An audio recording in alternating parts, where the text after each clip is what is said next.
আসসালামু আলাইকুম সবাইকে। সো এসএসসি 26-27 ব্যাচের স্টুডেন্টরা, আজকের এই ক্লাসে আমরা পর্যায় সারণী যে চ্যাপ্টার আছে এই চ্যাপ্টারের লেকচার কোনটা করব বলো? আজকের ক্লাসে লেকচার 3ই তো ছিল, ঠিক আছে? সো এটা হচ্ছে আমাদের বেসিকের জন্য সর্বশেষ লেকচার। এই লেকচারেই হচ্ছে আমাদের এই চ্যাপ্টারটা কমপ্লিট হয়ে যাবে ইনশাল্লাহ, মানে ফুল বেসিক কমপ্লিট হয়ে যাবে। পরে সিকিউর জন্য একটা ক্লাস নিব, বাট সম্পূর্ণ চ্যাপ্টারে যা যা আছে অলরেডি শেখা হয়ে যাবে। সো তোমরা দেখো, তোমরা অলরেডি এতটুকু হচ্ছে পড়ে ফেলছিলাম আমরা, হচ্ছে এই যে আকার পর্যন্ত, জাস্ট এটা হচ্ছে পড়ি নেই। দেখো এই যে এই ব্যাপারটা, আয়নের পারমাণবিক ব্যাসার্ধের ক্রম কেমন হবে, ঠিক আছে? আয়নের পারমাণবিক ব্যাসার্ধের ক্রম কেমন হয় এটা জাস্ট আমাদের জানতে হবে, শিখতে হবে।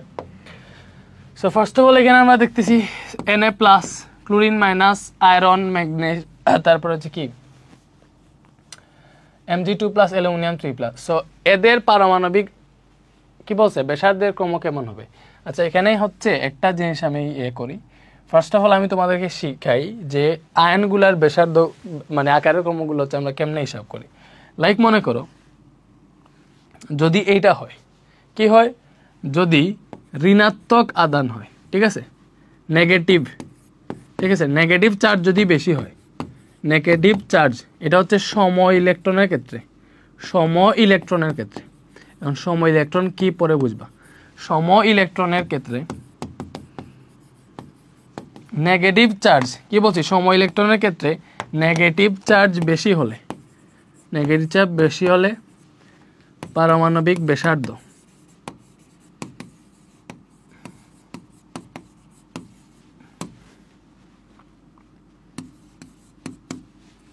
মানে বেশি হয় আর কি, বুঝছো? পারমাণবিক আকারই দেয়।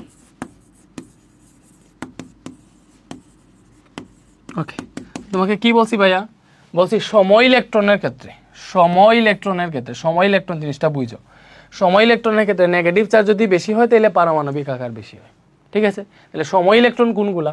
সো এখান থেকে দেখো যে সোডিয়াম প্লাস আছে, ম্যাগনেসিয়াম 2 প্লাস আছে, আর অ্যালুমিনিয়াম 3 প্লাস আছে, এইগুলা, ঠিক আছে? এগুলা সময় ইলেকট্রন, কেমনে একটু পরে বুঝবে। আচ্ছা, আর যদি পজিটিভ চার্জ বেশি হয়, ভালো করে বুঝো, পজিটিভ চার্জ যদি বেশি হয় তাহলে পারমাণবিক আকার কম হয়। উল্টা জিনিস, নেগেটিভ চার্জ যদি বেশি হয় তাহলে পারমাণবিক আকার বেশি হয়, আর পজিটিভ চার্জ যদি বেশি হয় তাহলে পারমাণবিক আকার কম হয়, ঠিক আছে? ওকে, বুঝা গেছে? ওকে, সো দেখো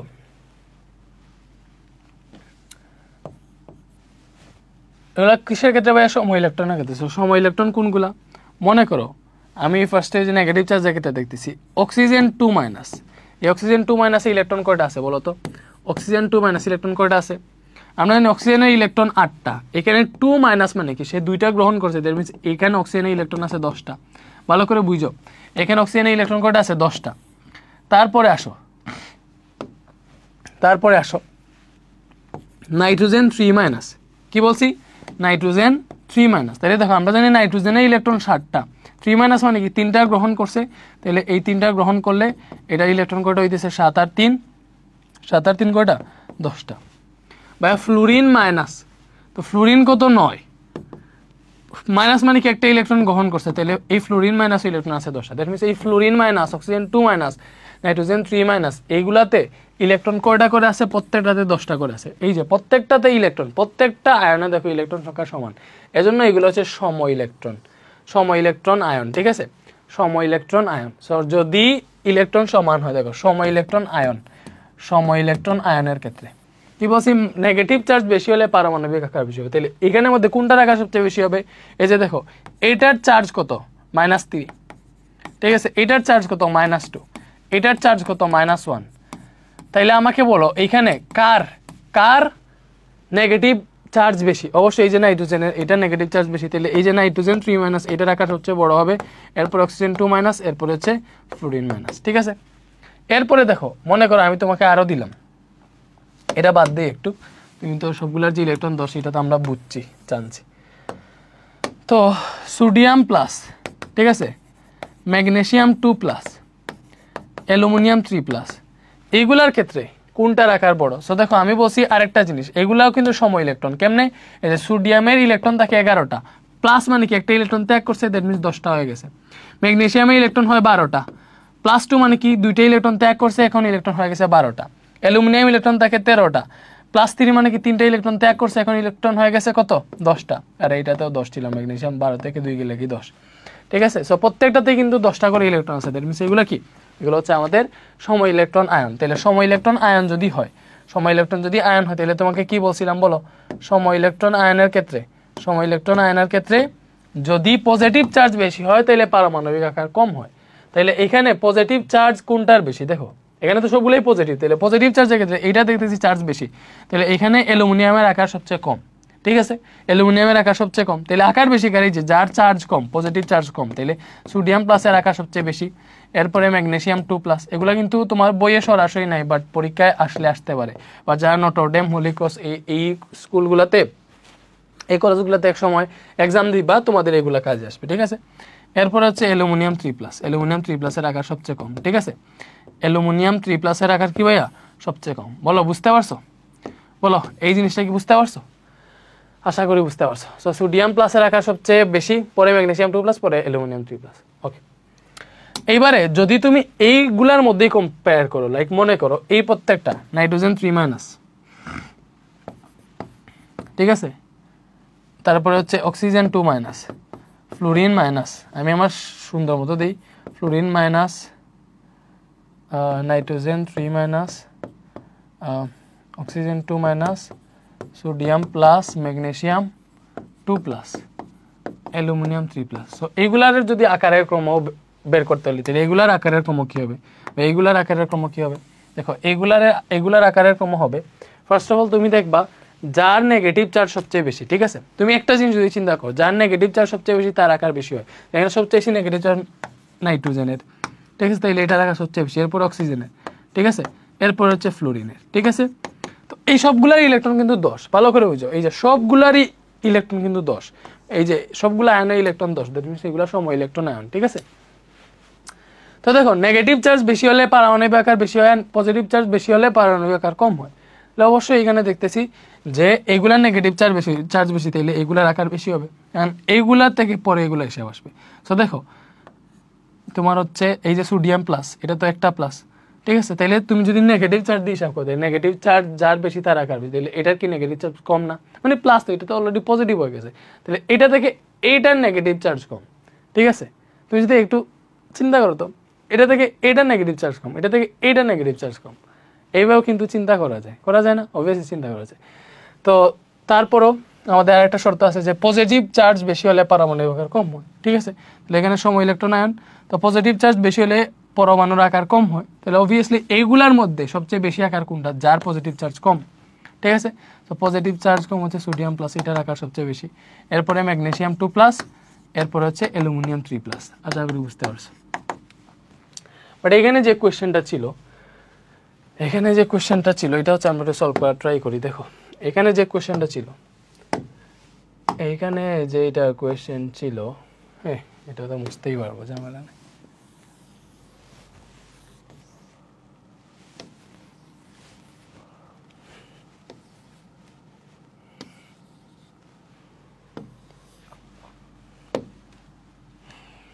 তো দেখো ভাইয়া, এখানে সোডিয়াম প্লাস, ম্যাগনেসিয়াম 2+ আর অ্যালুমিনিয়াম 3+, এই প্রত্যেকটা ইলেকট্রন হচ্ছে 10টা করে, দ্যাট মিনস এগুলো হচ্ছে সম ইলেকট্রন আয়ন, তাহলে সম ইলেকট্রন আয়ন হলে এগুলোর ক্ষেত্রে আগে হিসাব করবো। সো এগুলোর ক্ষেত্রে হিসাব করলে আমরা দেখতেছি সোডিয়াম প্লাসের আকার সবচেয়ে বড়, এরপর হচ্ছে ম্যাগনেসিয়াম 2+-এর আকার, এরপরে অ্যালুমিনিয়াম 3+-এর আকার, এইটা, ঠিক আছে। তো এইবার দেখো এই ক্লোরিন মাইনাস, এটার ইলেকট্রন আছে 18টা, কেমনে দেখো, ক্লোরিনের 17টা, মাইনাস মানে কি একটা ইলেকট্রন গ্রহণ করছে, দ্যাট মিনস 18টা হয়ে গেছে, ক্লোরিন মাইনাসের ইলেকট্রন আছে 18টা, বুঝা গেছে। তাহলে এটার ইলেকট্রন 18টা, এটা মেবি Fe2+ নাকি 6+ ছিল, আমি জানি না, এটা আই থিঙ্ক Fe6+ ছিল, ঠিক আছে, এটা মেবি Fe6+ দিয়ে, তাহলে Fe6+ যদি হয় তাহলে এটার ইলেকট্রন হবে তোমার কয়টা, আয়রন 26, না এটা 2+, আই থিঙ্ক 6+ কেমন হবে, Fe2+ দিছে, ওকে। সো Fe2+ ইলেকট্রন কয়টা ভাইয়া, Fe2+ ইলেকট্রন কয়টা, আয়রন হচ্ছে তোমার 26টা, আয়রনের ইলেকট্রন 26, আয়রনের পারমাণবিক সংখ্যা 26, +2 মানে কি দুইটা ইলেকট্রন ত্যাগ করছে, তখন পাইছি হচ্ছে আমরা 24, দ্যাটস দ্য থিং। সো আমরা পাইলাম Fe2+ এর ইলেকট্রন সংখ্যা হচ্ছে 24টা। তো এখন দেখো এই সোডিয়াম প্লাস ম্যাগনেসিয়াম 2+, এগুলা সবগুলার হচ্ছে কত ইলেকট্রন হচ্ছে 10টা করে, সবগুলো ইলেকট্রন করে 10টা করে 10টা করে। তো এইগুলার 10টা করে ইলেকট্রন মানে কি তোমার শক্তি স্তর আছে মাত্র 2টা। এই যে মনে করো প্রথম শক্তি স্তর, ঠিক আছে, এরপরে এই আরেকটা শক্তি স্তর, এই শক্তি স্তরে আরো 8টা ইলেকট্রন, ঠিক আছে, 8টা ইলেকট্রন, বুঝা গেছে? এইবার ক্লোরিন মাইনাসে এখানে সোডিয়াম ম্যাগনেসিয়াম অ্যালুমিনিয়াম সবগুলোর স্ট্রাকচারই এরকম, ঠিক আছে। মানে আয়ন মানে কি, তার হচ্ছে প্লাস মানে একটা ইলেকট্রন ত্যাগ করে ফেলছে। সো সোডিয়াম যদি এইভাবে থাকতো, এটা ত্যাগ করে ফেলছে, দ্যাট মিনস এখন তার শুধু এই 2টা শক্তি স্তরই আছে এগুলোর প্রত্যেকটার ক্ষেত্রে। বাট ক্লোরিনের ক্ষেত্রে দেখো, ক্লোরিন হচ্ছে তোমার এই যে ক্লোরিন প্রথম শক্তি স্তরে 2টা ইলেকট্রন, ঠিক আছে, দ্বিতীয় শক্তি স্তরে কয়টা ইলেকট্রন,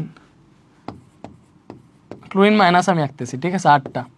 তারপরে কিন্তু আবার তৃতীয় শক্তি স্তর দেওয়া লাগে, আবার কি দেওয়া লাগে, তৃতীয় শক্তি স্তর দেওয়া লাগে। তাহলে তৃতীয় শক্তি স্তর যদি দেও, তাহলে ক্লোরিনের জন্য শুধুমাত্র ক্লোরিন হইলে এখানে আরো 7টা দিতা। বাট এখানে তো ক্লোরিন মাইনাস মানে আরো একটা ইলেকট্রন আসছে, দ্যাট মিনস হচ্ছে শেষ শক্তি স্তরে 8টা হয়ে গেছে, এটা হচ্ছে ক্লোরিন মাইনাস। দ্যাট মিনস দেখো এখানে দেখতেছি আমরা যে এগুলার প্রত্যেকটার শক্তি স্তর 2টা, ক্লোরিন মাইনাসের 3টা। তাহলে অবভিয়াসলি এগুলা থেকে ক্লোরিন মাইনাস বড়, এগুলো থেকে ক্লোরিন মাইনাস বড়, কজ দেখেই বুঝে যায় ক্লোরিন মাইনাস কিন্তু মানে 18 মানে কি, এটা নিকে কি বলে আর্গনের কাঠামো অর্জন করছে, ঠিক আছে। তো আর্গনের শক্তি স্তর 3টা আমরা জানি, ঠিক আছে। দ্যাট মিনস এখানে দেখেই বোঝা যায় যে এগুলা থেকে ক্লোরিন মাইনাসের আকার বড়। তাহলে এই সবগুলা থেকে ক্লোরিন মাইনাসের আকার কিন্তু বড়। আর ক্লোরিন মাইনাস আর এই Fe2+ এর মধ্যে যদি তুলনা করো, তাহলে কেমন হবে দেখো, ক্লোরিন মাইনাস আর Fe2+ এর মধ্যে তুলনা করলে Fe2+ও কিন্তু Fe2+ এর শক্তি স্তর কয়টা এটা দেখতে হবে। Fe2+ এর শক্তি স্তর কয়টা বলো, আয়রনের Fe2+ এর শক্তি স্তর কয়টা, 26টা না? তাহলে Fe2+ এর শক্তি স্তর হচ্ছে আমরা দেখো Fe2+ মানে কি, Fe হচ্ছে 26, ঠিক আছে। সো এটা এইভাবে হয় 1s2 2s2 2p6 3s2 3p6, 18টা হইল। পরে হয় 4s2, এরপরে হয় তোমার কত 4s2, তারপরে হচ্ছে 3d কত হয় রে, 4s2 হচ্ছে 20টা, এনে 3d6, এটা হচ্ছে টোটাল 26টা। তাহলে Fe2+ মানে কি, Fe2+ হচ্ছে তোমার 2টা ইলেকট্রন ত্যাগ করছে। তাহলে ত্যাগ করলে কীরকম কাহিনী হবে আমাকে বলো, ত্যাগ করলে কাহিনী কীরকম হবে, সে হচ্ছে 2টা ইলেকট্রন ত্যাগ করে ফেলছে। তাহলে 2টা ইলেকট্রন যদি ত্যাগ করে ফেলে, তাইলে তার ইলেকট্রন বিন্যাসটা কীরকম হবে। ওকে, সো দেখো Fe2+ মানে কি, সে 2টা ত্যাগ করে ফেলছে। তাহলে ত্যাগ যদি করে, তাহলে কি করবে, তার সর্বশেষ শক্তি স্তর থেকে ত্যাগ করবে। তাহলে Fe যেটা আয়রনের কিন্তু এরকম অবস্থা ছিল, ভালো করে দেখো, আয়রন মানে কি Fe, এটা ছিল 26, তাহলে তার শক্তি স্তর ছিল 4টা, কয়টা ছিল 4টা। তাহলে ফার্স্ট অফ অল এটাতে আছে 2টা, এটার একটা শক্তি স্তর, ঠিক আছে, এটার একটা শক্তি স্তর,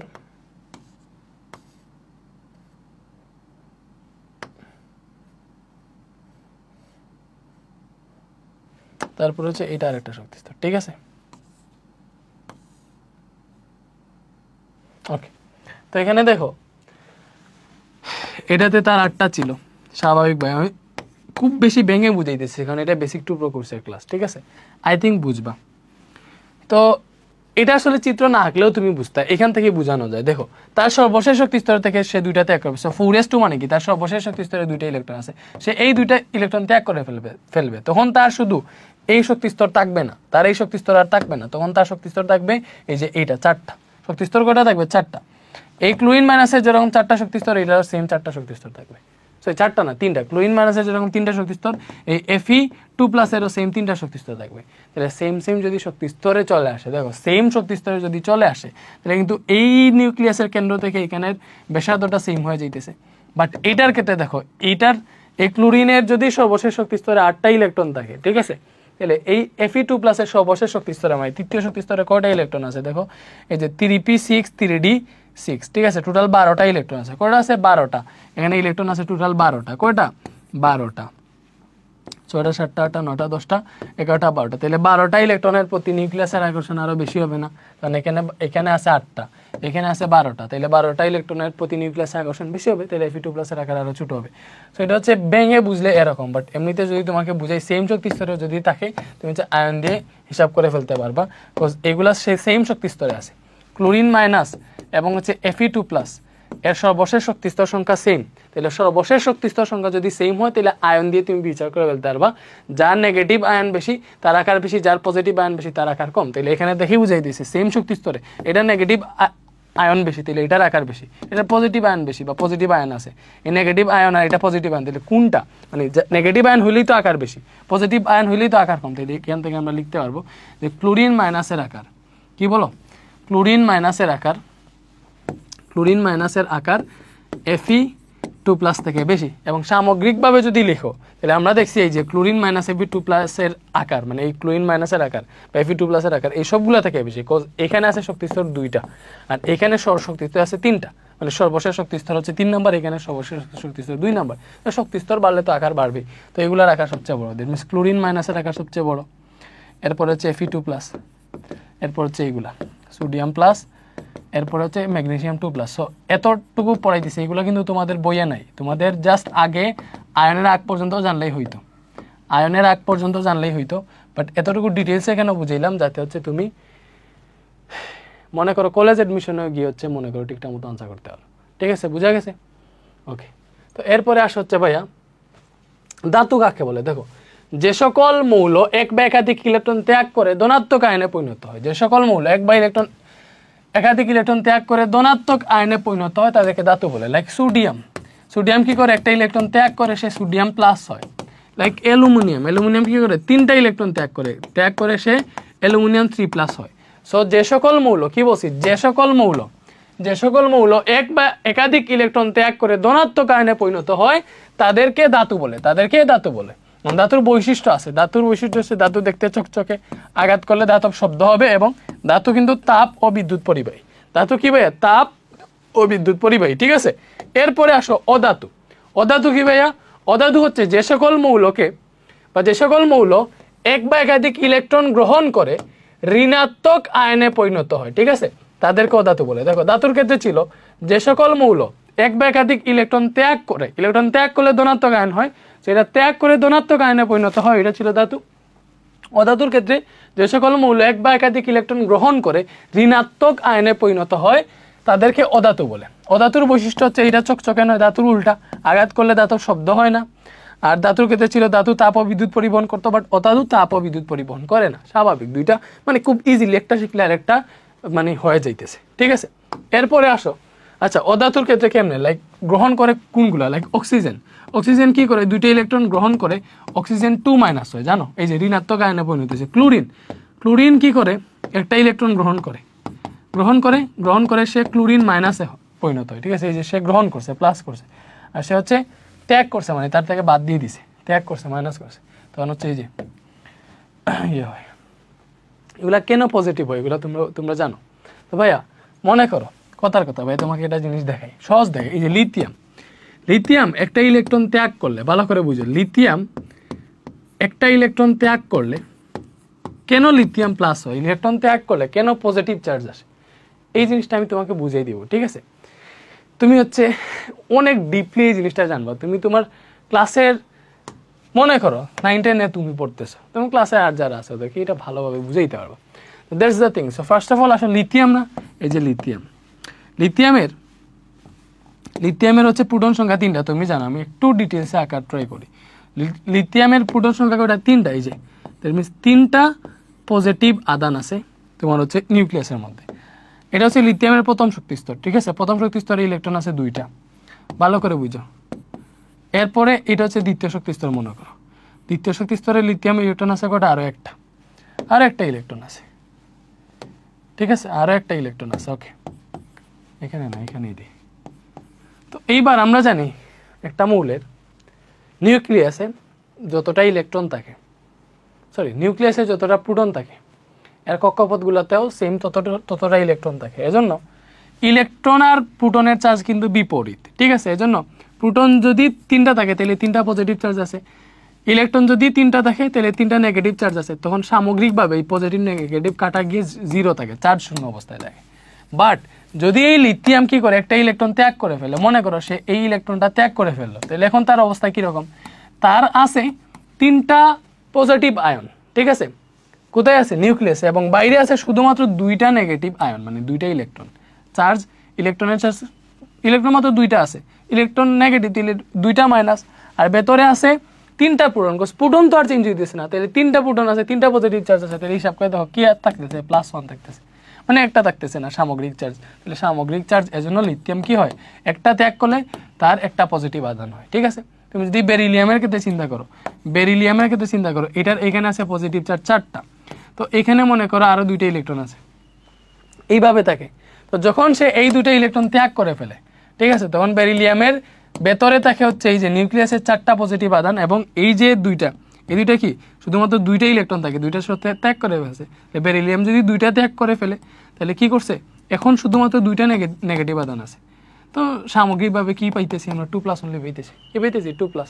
তো এই জন্য বেরিলিয়াম 2টা ইলেকট্রন ত্যাগ করে কি হয়, বেরিলিয়াম 2+ হয়। তো এই যে পজিটিভ দেখো, এই কেন 2+ হয় ভালো করে বুঝো। এই নেগেটিভটা মনে করো এখান থেকে একটা পজিটিভকে প্রশমিত করলো, এটা এখান থেকে একটা পজিটিভকে প্রশমিত করলো, তাহলে এখানে 2টা পজিটিভ আধান থেকে যাইতেছে। সেম ভাবে গ্রহণ করলে এর উল্টা হয়, ওইটা ডেসক্রাইবলি দেখাইতেছি না। গ্রহণ করলে এর উল্টা জিনিস হয়। গ্রহণ যখন করে, মনে করো ফ্লুরিন, ঠিক আছে, ফ্লুরিনের কেন্দ্রে হচ্ছে 9টা পজিটিভ চার্জ আছে, যেহেতু তার পারমাণবিক সংখ্যা 9, এবং বাইরেও ইলেকট্রন আছে কয়টা, বাইরেও ইলেকট্রন আছে 9টা। যখন সে আরো একটা গ্রহণ করে মানে ফ্লুরিন মাইনাস হয়, মানে একটা ফ্লুরিন কি করছে, মনে করো আর একটা ইলেকট্রন গ্রহণ করছে। গ্রহণ করা মানে কি, ফ্লুরিনের ইলেকট্রন আগে ছিল 9টা, ঠিক আছে, এখন একটা গ্রহণ করা ইলেকট্রন হয়ে গেছে 10টা। তো হিসাব করে দেখো মাইনাস পাইতেছো, -1 পাইতেছো, -1 কি তো আমরা মাইনাস লিখি, এজন্য এখানে ফ্লুরিন মাইনাস আসে। ব্যাপারটা বুঝছো? এরপরে আসি হচ্ছে আমরা দাতব ধর্মটা শেখা উচিত। সো ফার্স্ট অফ অল আমি তোমাদেরকে পারমাণবিক ব্যাসার্ধ শিখাইছি। এই ব্যাসার্ধ শিখাইলে বাকি সব জিনিসই তোমার শিখে নেওয়া উচিত। এখানে দেখাই মৌলের পর্যায়বৃত্ত ধর্মের মধ্যে পারমাণবিক আকার বা ব্যাসার্ধ বাম থেকে ডানে গেলে কি হয়, এগুলো তুমি শিখে গেছো যে পারমাণবিক আকার বাম থেকে ডানে গেলে যে পারমাণবিক আকার বা ব্যাসার্ধ এটা হচ্ছে বাম থেকে ডানে গেলে কি হয়, পারমাণবিক আকার কমে। ঠিক আছে, বাম থেকে ডানে গেলে পারমাণবিক আকার হচ্ছে কমে, এবং উপর থেকে নিচে নামলে পারমাণবিক আকার হচ্ছে কি ভাইয়া, বাড়ে। তো এই পারমাণবিক আকারের ক্ষেত্রে দেখো, পারমাণবিক আকার, এই যে পারমাণবিক আকার আছে, এই পারমাণবিক আকারের মতো কোণগুলা ভাইয়া, এই পারমাণবিক আকারের মতো কোণগুলা। সো পারমাণবিক আকারের সাথে মনে করতে পারো যে এটার সাথে সমানুপাতিক সম্পর্ক, ওয়ান কাইন্ড অফ, ফিজিক্সের ভাষায় বুঝছো না, মানে এটার মতো দাতব ধর্মটা হচ্ছে এখানেই হয় দাতব ধর্ম। মানে এই দাতব ধর্মটা হচ্ছে এই পারমাণবিক আকার বাড়লে দাতব ধর্ম বাড়ে, পারমাণবিক আকার কমলে দাতব ধর্ম কমে। ঠিক আছে, সো পারমাণবিক আকারের সাথে সমানুপাতিক হচ্ছে দাতব ধর্মটা অনলি। ঠিক আছে, অনলি কোনটা ভাইয়া, দাতব ধর্ম। এইবার বাকি যতটা আছে মানে এইগুলা তোমার হচ্ছে অদাতব ধর্ম, আয়নীকরণ শক্তি, ইলেকট্রন শক্তি, তড়িৎ ঋণাত্মকতা, এইগুলার ক্ষেত্রে দেখাই। দেখো এখানে তোমাকে দেখাই পারমাণবিক আকার বাড়লে এই যে অদাতব ধর্ম আছে, কি আছে, অদাতব ধর্ম আছে।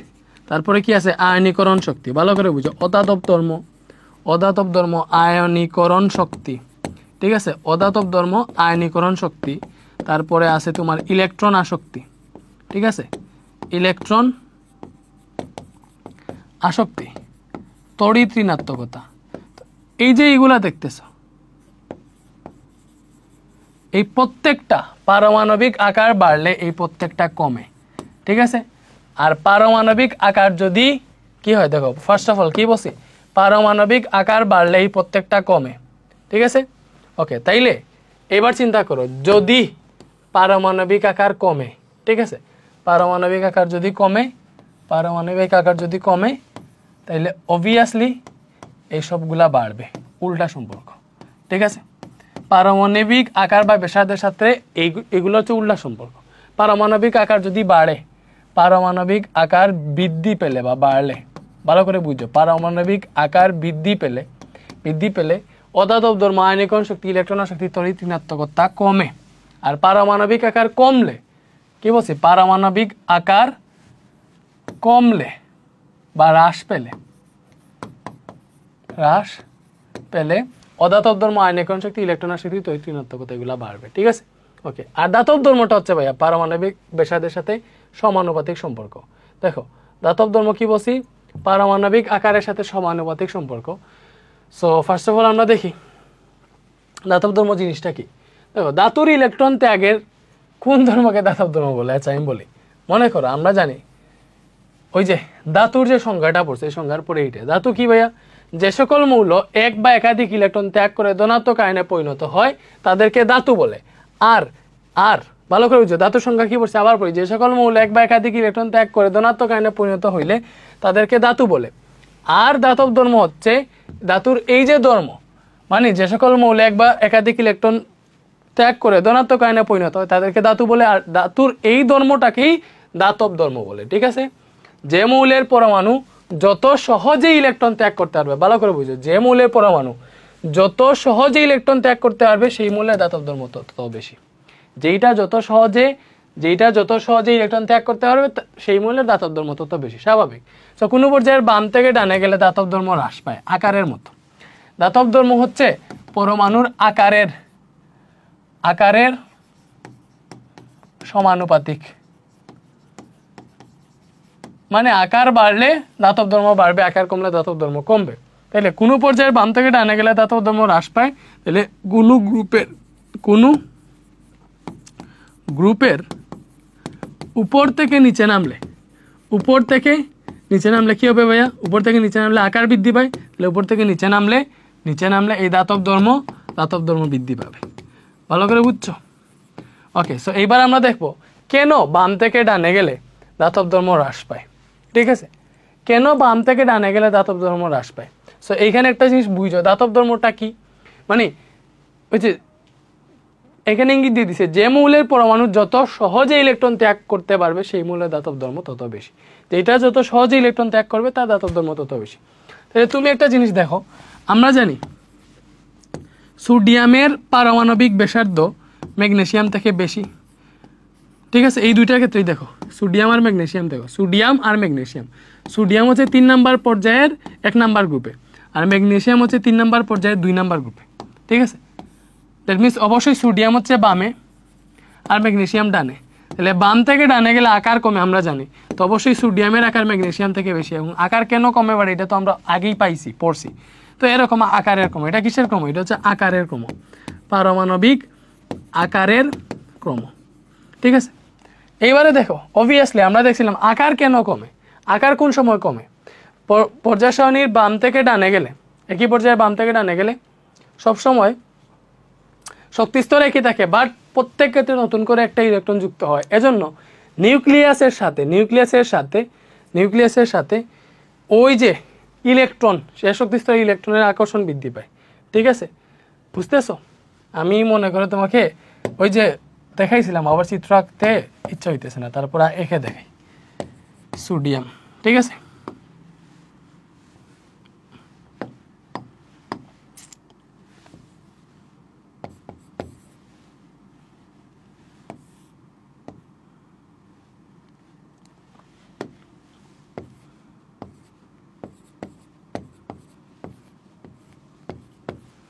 ওকে, এটা হচ্ছে সোডিয়াম না, এটা না, আর একটা তৃতীয় শক্তিস্তর আছে, ওইখানে আর একটা ইলেকট্রন আছে। মনে করো এটা হচ্ছে সোডিয়াম, এটা কি, এটা হচ্ছে সোডিয়াম। ঠিক আছে, এবং এটা হচ্ছে ম্যাগনেসিয়াম। ঠিক আছে, ম্যাগনেসিয়াম, তাহলে ম্যাগনেসিয়ামের আকার আর একটু ছোটো হবে, যেহেতু সোডিয়াম থেকে ম্যাগনেসিয়ামের আকার ছোটো। তো এটা সোডিয়াম, এটা ম্যাগনেসিয়াম। আকারটা কেন ছোটো হয়, কারণ নিউক্লিয়াসের প্রতি এই যে শেষ শক্তিস্তরে ইলেকট্রনের আকর্ষণ বৃদ্ধি পায়। এখানে একটা ইলেকট্রন থাকে আর এখানে থাকতেছে 2টা ইলেকট্রন, তাহলে এখানে অবশ্যই আকর্ষণ বেশি। তাইলে ভালো করে চিন্তা করে দেখো, আমরা জানি যে যত সহজে ইলেকট্রন ত্যাগ করতে পারবে তার দাতব ধর্ম তত বেশি। এই দুইটার মধ্যে কে সবচেয়ে বেশি সহজে ইলেকট্রন ত্যাগ করতে পারবে, সোডিয়াম না ম্যাগনেসিয়াম? বলো। এখানে দেখতেছো একটা ইলেকট্রন আছে শেষ শক্তিস্তরে। ঠিক আছে, আবার নিউক্লিয়াস থেকে এই শক্তিস্তরের যে দূরত্ব, নিউক্লিয়াস থেকে এই শক্তিস্তরের সেম দূরত্ব। এখানে আছে একটা ইলেকট্রন, তাহলে এখানে যে আকর্ষণ শক্তি থাকবে, এখানে আছে 2টা ইলেকট্রন, তাহলে এখানের আকর্ষণ শক্তি বেশি হবে না? অবভিয়াসলি বেশি হবে।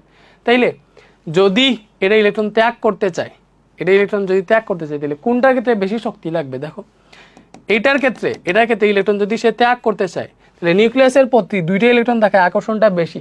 আকর্ষণ মানে কি বুঝতেছো? আকর্ষণ বেশি, শক্তি বেশি, আকর্ষণ বেশি। তাহলে এখান থেকে যদি ইলেকট্রন ছুটাইতে চাও, ইলেকট্রন ত্যাগ করতে চাই, তাহলে এটার বেশি শক্তি প্রয়োজন হবে। সহজে ইলেকট্রন ত্যাগ করতে চাইবে না, কারণ এটার আকর্ষণ শক্তি বেশি। আর এখানে একটা ইলেকট্রন আছে, এখানে আকর্ষণ শক্তি কম, এটা সহজে ইলেকট্রন ত্যাগ করে দিতে পারবে, মানে এটা থেকে এটা সহজে ইলেকট্রন ত্যাগ করবে। এখানে যদি অ্যালুমিনিয়াম আনো, তাহলে অ্যালুমিনিয়ামের শেষ শক্তি স্তরে 3টা হয়ে যাবে। 3টা যদি হয়ে যায় তাহলে তো এখানে আকর্ষণ শক্তি আরো বাড়বে। এখান থেকে ইলেকট্রন যদি ছুটাইতে চাও আরো বেশি শক্তি লাগবে, সহজে ইলেকট্রন মানে এখান থেকে ত্যাগ করবে না। বাট আমরা জানি যে যত সহজে ইলেকট্রন ত্যাগ করতে পারবে তার দাতব ধর্ম বেশি। এখানে কে বেশি সহজে ইলেকট্রন ত্যাগ করতে পারবে? যার পারমাণবিক ব্যাসার্ধ বেশি, যার পারমাণবিক ব্যাসার্ধ বেশি সেই সহজে ইলেকট্রন ত্যাগ করতে পারে। কারণ পারমাণবিক ব্যাসার্ধ বেশি মানে কি? নিউক্লিয়াসের প্রতি আকর্ষণ কম, ঠিক আছে? সো যার পারমাণবিক ব্যাসার্ধ বেশি সে সহজে ইলেকট্রন ত্যাগ করতে পারবে। এজন্যই পর্যায় সারণীর বাম থেকে ডানে গেলে আকার হ্রাস পায়, দাতব ধর্ম হ্রাস পায়। কারণ আকার হ্রাস পাইলে তার আকর্ষণ শক্তি, নিউক্লিয়াসের প্রতি আকর্ষণ শক্তিটা বেশি হয়, এজন্য আকার হ্রাস পায়। আকর্ষণ শক্তি যদি বেশি হয় তাইলে সে সহজে ইলেকট্রন ত্যাগ করতে চায় না, ঠিক আছে? আর দাতব ধর্ম হচ্ছে যে যত সহজে ইলেকট্রন ত্যাগ করবে তার দাতব ধর্ম বেশি। তাইলে সহজে যদি ইলেকট্রন ত্যাগ করতে চায় না, অবশ্যই তার দাতব ধর্ম কমে যাবে। এজন্য বাম থেকে ডানে গেলে দাতব ধর্ম কমে। তো জিনিসটা ক্লিয়ার হয়েছে। সেম ভাবে উপর থেকে নিচে গেলে দাতব ধর্ম কেন বাড়ে? কজ উপর থেকে যদি নিচে যাও আকার বাড়ে। আকার বাড়া মানে কি? নিউক্লিয়াস থেকে, ভালো করে বুঝো, উপর থেকে নিচে নামো, ঠিক আছে? উপর থেকে যদি নিচে নামো তাহলে আকার বৃদ্ধি পাইতেছে। তো এখানে নিউক্লিয়াসের প্রতি এখানে যে আকর্ষণ, এটা নিউক্লিয়াসের প্রতি এখানে আকর্ষণ অবশ্যই বেশি, এটা নিউক্লিয়াসের প্রতি এখানের আকর্ষণ কম। এখানে নিউক্লিয়াসের প্রতি এই ইলেকট্রনের যে আকর্ষণ, ঠিক আছে, এই নিউক্লিয়াসের প্রতি এই ইলেকট্রনের আকর্ষণ কি হবে? বেশি না কম হবে? কম হবে, কারণ এখানে ব্যাসার্ধ বেশি হয়ে গেছে। এখানেও দেখো এই নিউক্লিয়াসের প্রতি এখানের যে ইলেকট্রন থাকবে, এটা তো একই গ্রুপে থাকলে তো শেষে সেম ইলেকট্রন থাকে, তাহলে এখানের আকর্ষণটা আরো কমবে। তাহলে উপর থেকে নিচে নামলে আকর্ষণ কমতেছে, নিউক্লিয়াসের প্রতি আকর্ষণ কমতেছে।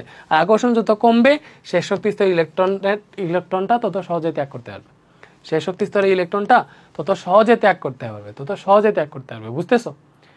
সো এজন্য আকার বৃদ্ধি পাইলে দাতব ধর্ম বৃদ্ধি পায়, বা উপর থেকে নিচে গেলে দাতব ধর্ম বৃদ্ধি পায়, কারণ উপর থেকে নিচে গেলে আকারও বৃদ্ধি পায়।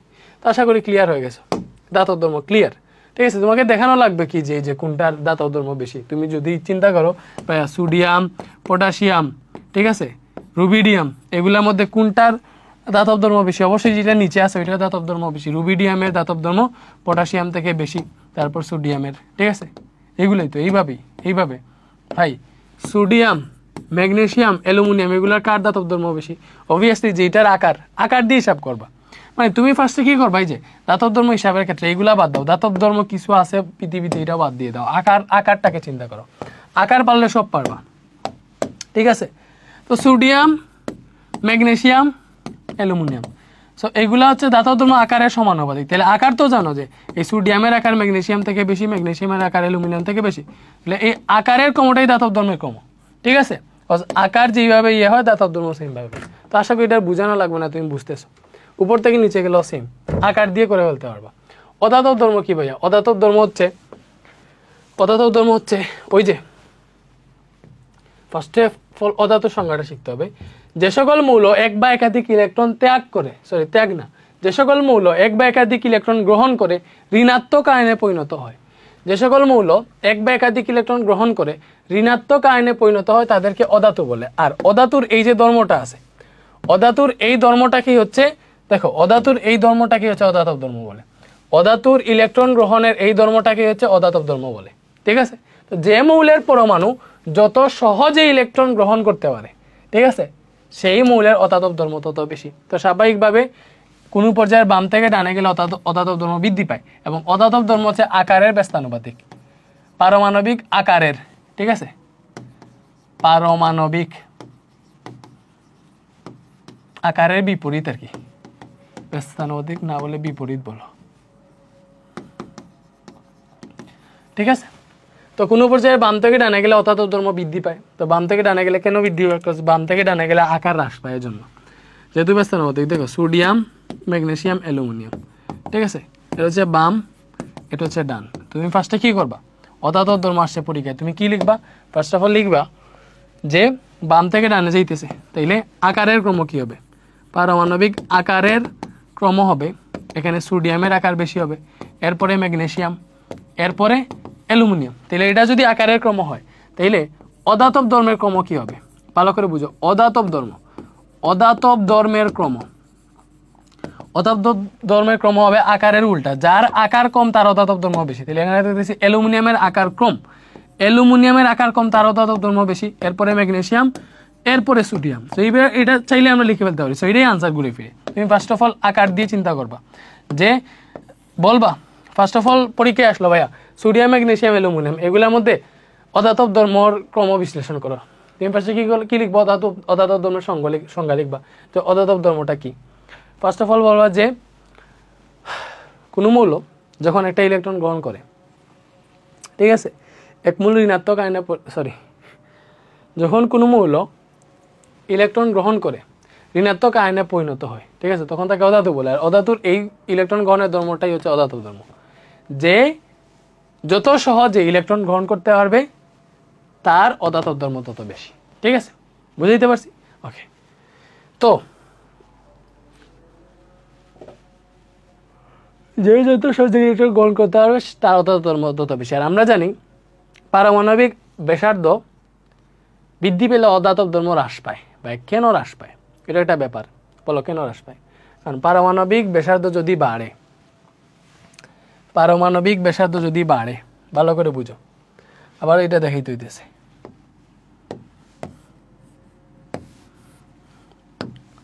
বাড়া দিয়ে দেখিয়েছে পারমাণবিক ব্যাসার্ধ, মনে করো 3টা পরমাণু। তো পারমাণবিক ব্যাসার্ধ যদি বাড়ে, ঠিক আছে, পারমাণবিক ব্যাসার্ধ যদি বাড়ে তাহলে কি হয়? নিউক্লিয়াসের প্রতি আকর্ষণ কমে। পারমাণবিক ব্যাসার্ধ যত বেশি, নিউক্লিয়াসের প্রতি ইলেকট্রনের আকর্ষণ তত কম। সো তুমি যদি এইখানে ইলেকট্রন একটা সে যদি একটা ইলেকট্রন গ্রহণ করতে চায়, ঠিক আছে, একটা ইলেকট্রন যদি গ্রহণ করতে চায় তাহলে অবভিয়াসলি মনে করো এই যে সে তো এখানে ইলেকট্রনের প্রতি বা এই কক্ষপথের এখানের প্রতি নিউক্লিয়াসের আকর্ষণ একটু কম এইটার তুলনায়, ঠিক আছে। কোন জায়গায় মনে করো সহজে ইলেকট্রন প্রবেশ করবে? কে সহজে ইলেকট্রন গ্রহণ করতে পারবে? যার নিউক্লিয়াসের প্রতি আকর্ষণ বেশি আছে সে সহজে ইলেকট্রন গ্রহণ করতে পারবে, কারণ ইলেকট্রন এইখানে আসলে আকর্ষণ বেশি দেবে, সে তাড়াতাড়ি গ্রহণ করে ফেলবে। বাট এইটার দেখো নিউক্লিয়াস থেকে তো এটা দূরে, আকার বড় মানে কি? আকার বড় মানে নিউক্লিয়াস থেকে ওই যে শেষ কক্ষপথটা অনেক দূরত্ব বেশি, ব্যাসার্ধ বেশি। তাহলে ব্যাসার্ধ বেশি হইলে এখানে আকর্ষণও কম, তাহলে ইলেকট্রন আসলে আকর্ষণ কম হইলে এইটা যত তাড়াতাড়ি এটাকে গ্রহণ করতে পারবে এটা তত তাড়াতাড়ি এটাকে গ্রহণ করতে পারবে না। এটাই ব্যাপার সেবার, ঠিক আছে। তো আশা করি বুঝতে পারছো অধাতব ধর্ম। তো যে কোনো তুমি আকার শিখলেই হয়ে গেছে, অধাতব ধর্ম আকার শিখলেই হয়ে গেছে। আকার শিখলে অধাতব ধর্ম হয়ে গেছে, ধাতব ধর্ম, আয়নিক ঘন শক্তি সবগুলো হয়ে গেছে। বুঝাইতে পারছি? ওকে,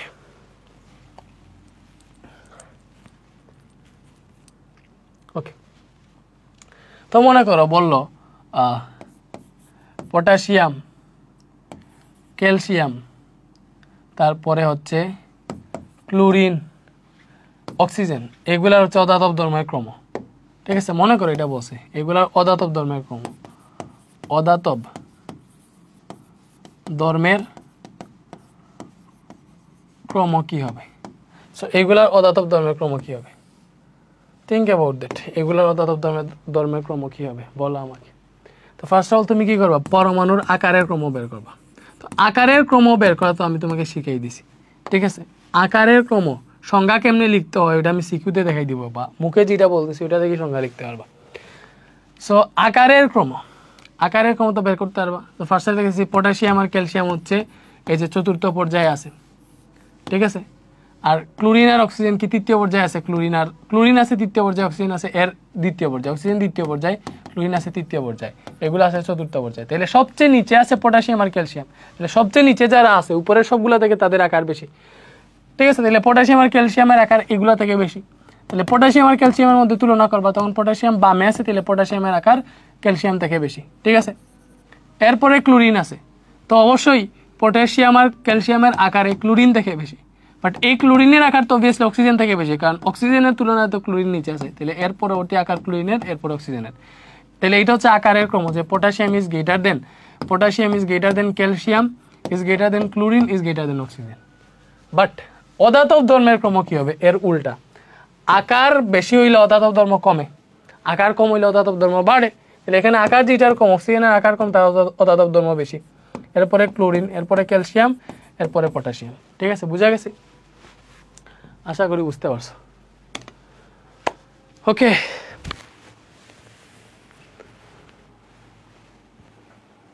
এরপরে কি আছে ভাইয়া? এখন আমাদের তাড়াতাড়ি পড়তে হবে আয়নীকরণ শক্তি। আয়নীকরণ শক্তি কি দেখো, এটা বাদ, এটা হচ্ছে এক্সট্রা উঠে গেছে, এটা বাদ।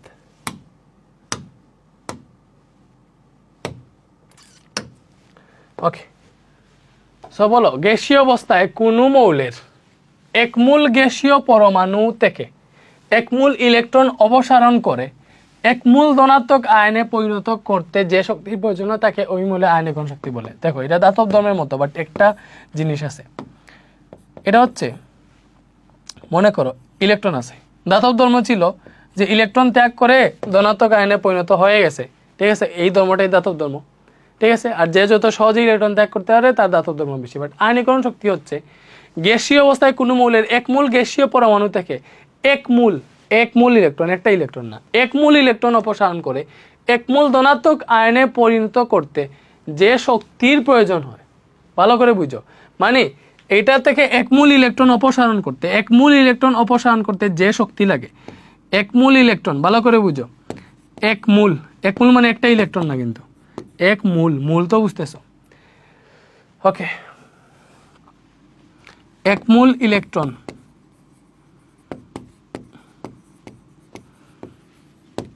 অপসারণ করতে, এখানে বলছে যে শক্তির প্রয়োজন হয়, ভালো করে বুঝো, যে শক্তির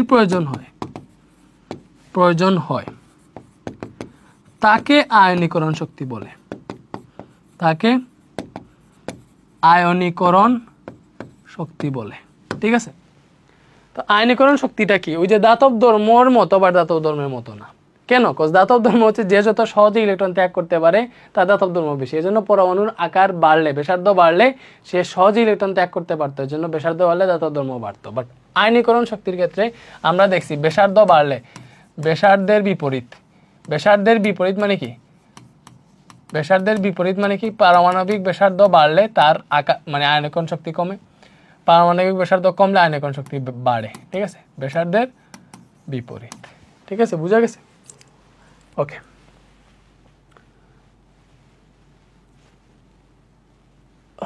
তো আয়নীকরণ শক্তি হচ্ছে, দেখো পারমাণবিক ব্যাসার্ধ কমলে আয়নীকরণ শক্তির মান বাড়ে, পারমাণবিক ব্যাসার্ধ বাড়লে আয়নীকরণ শক্তির মান কমে। তো এখানে লেখা আছে যদিও, বাট তোমাকে এটা বুঝতে হবে যে পারমাণবিক ব্যাসার্ধ বাড়লে, এই যে এখানে বলছে দেখো, কেন কোনো পর্যায়ের বাম থেকে ডানে গেলে আয়নীকরণ শক্তি বাড়ে, অথবা এটাকে চিন্তা করতে পারো যে বাম থেকে ডানে গেলে কি হয়, আকার কমে। তো আমরা এটাও চিন্তা করতে পারি কেন কোনো মৌলের আকার কমলে আয়নীকরণ শক্তি বাড়ে। এটাও চিন্তা করো যে কেন কোনো মৌলের এটা দেখে, এটা কেন কোনো মৌলের আকার কমলে আয়নীকরণ শক্তি বাড়ে, অথবা কেন কোনো পর্যায়ের বাম থেকে ডানে গেলে আয়নীকরণ শক্তি বাড়ে। বাম থেকে ডানে গেলে আকার কমে আর কি। মূলত এইটাই বুঝেছে আকার কমলে আয়নীকরণ শক্তি বাড়ে কেন।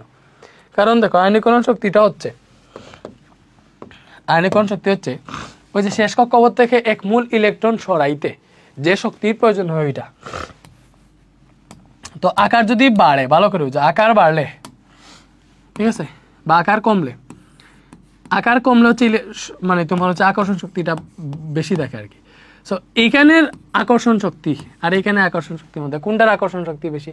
অবশ্যই এখানে আকর্ষণ শক্তি বেশি, এখানে আকর্ষণ শক্তি বেশি, কারণ নিউক্লিয়াস থেকে এই শক্তি স্তরটা কাছে আছে, বা পরমাণুর আকারের ক্ষেত্রে দেখো যেখানে আকার কম মানে কি আকর্ষণ শক্তি বেশি, এই জন্যই তো আকার কমছে। ঠিক আছে, তো তুমি যদি এখান থেকে একটা ইলেকট্রনকে সরাইতে চাও আর এখান থেকে একটা ইলেকট্রনকে সরাইতে চাও, তোমার ইচ্ছে হইলো এই দুইটা থেকে ইলেকট্রন সরাবা, তুমি কোনটা থেকে সহজে ইলেকট্রন সরাইতে পারবা? বলো, সহজে ইলেকট্রন সরাইতে পারবো হচ্ছে এইটা থেকে যেটার আকার বেশি, কজ এখানে তোমার আকর্ষণ শক্তি কম নিউক্লিয়াসের প্রতি। তো আকর্ষণ শক্তি কম হলে সহজে ইলেকট্রনটা সরাইতে পারবা। বাট নিউক্লিয়াসের প্রতি আকর্ষণ শক্তি বেশি যদি থাকে বা পরমাণুর আকার যদি কম থাকে, তাহলে এই ইলেকট্রনটাকে সরাইতে বেশি শক্তি লাগবে। কি লাগবে? বেশি শক্তি লাগবে। ঠিক আছে, তো এই বেশি শক্তি লাগাই কিন্তু এখানে শক্তি আসতেছে। বেশি শক্তি লাগাই মানে কি আয়নীকরণ শক্তি বেশি। যত বেশি শক্তি লাগবে আয়নীকরণ শক্তি তত বেশি হবে, কারণ আয়নীকরণ শক্তির সংখ্যাটাই হচ্ছে এটা।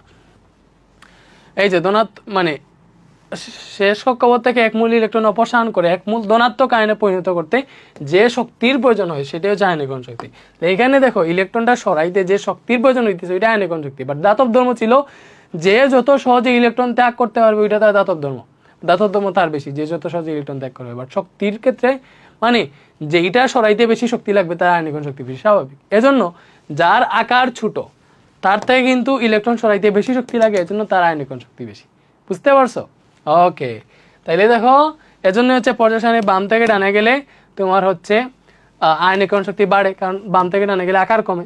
আর উপর থেকে নিচে গেলে তোমার আয়নীকরণ শক্তি হ্রাস পায়। কেন হ্রাস পায়? কারণ উপর থেকে নিচে গেলে আকার বৃদ্ধি পায়। আকার বৃদ্ধি পাওয়া মানে কি?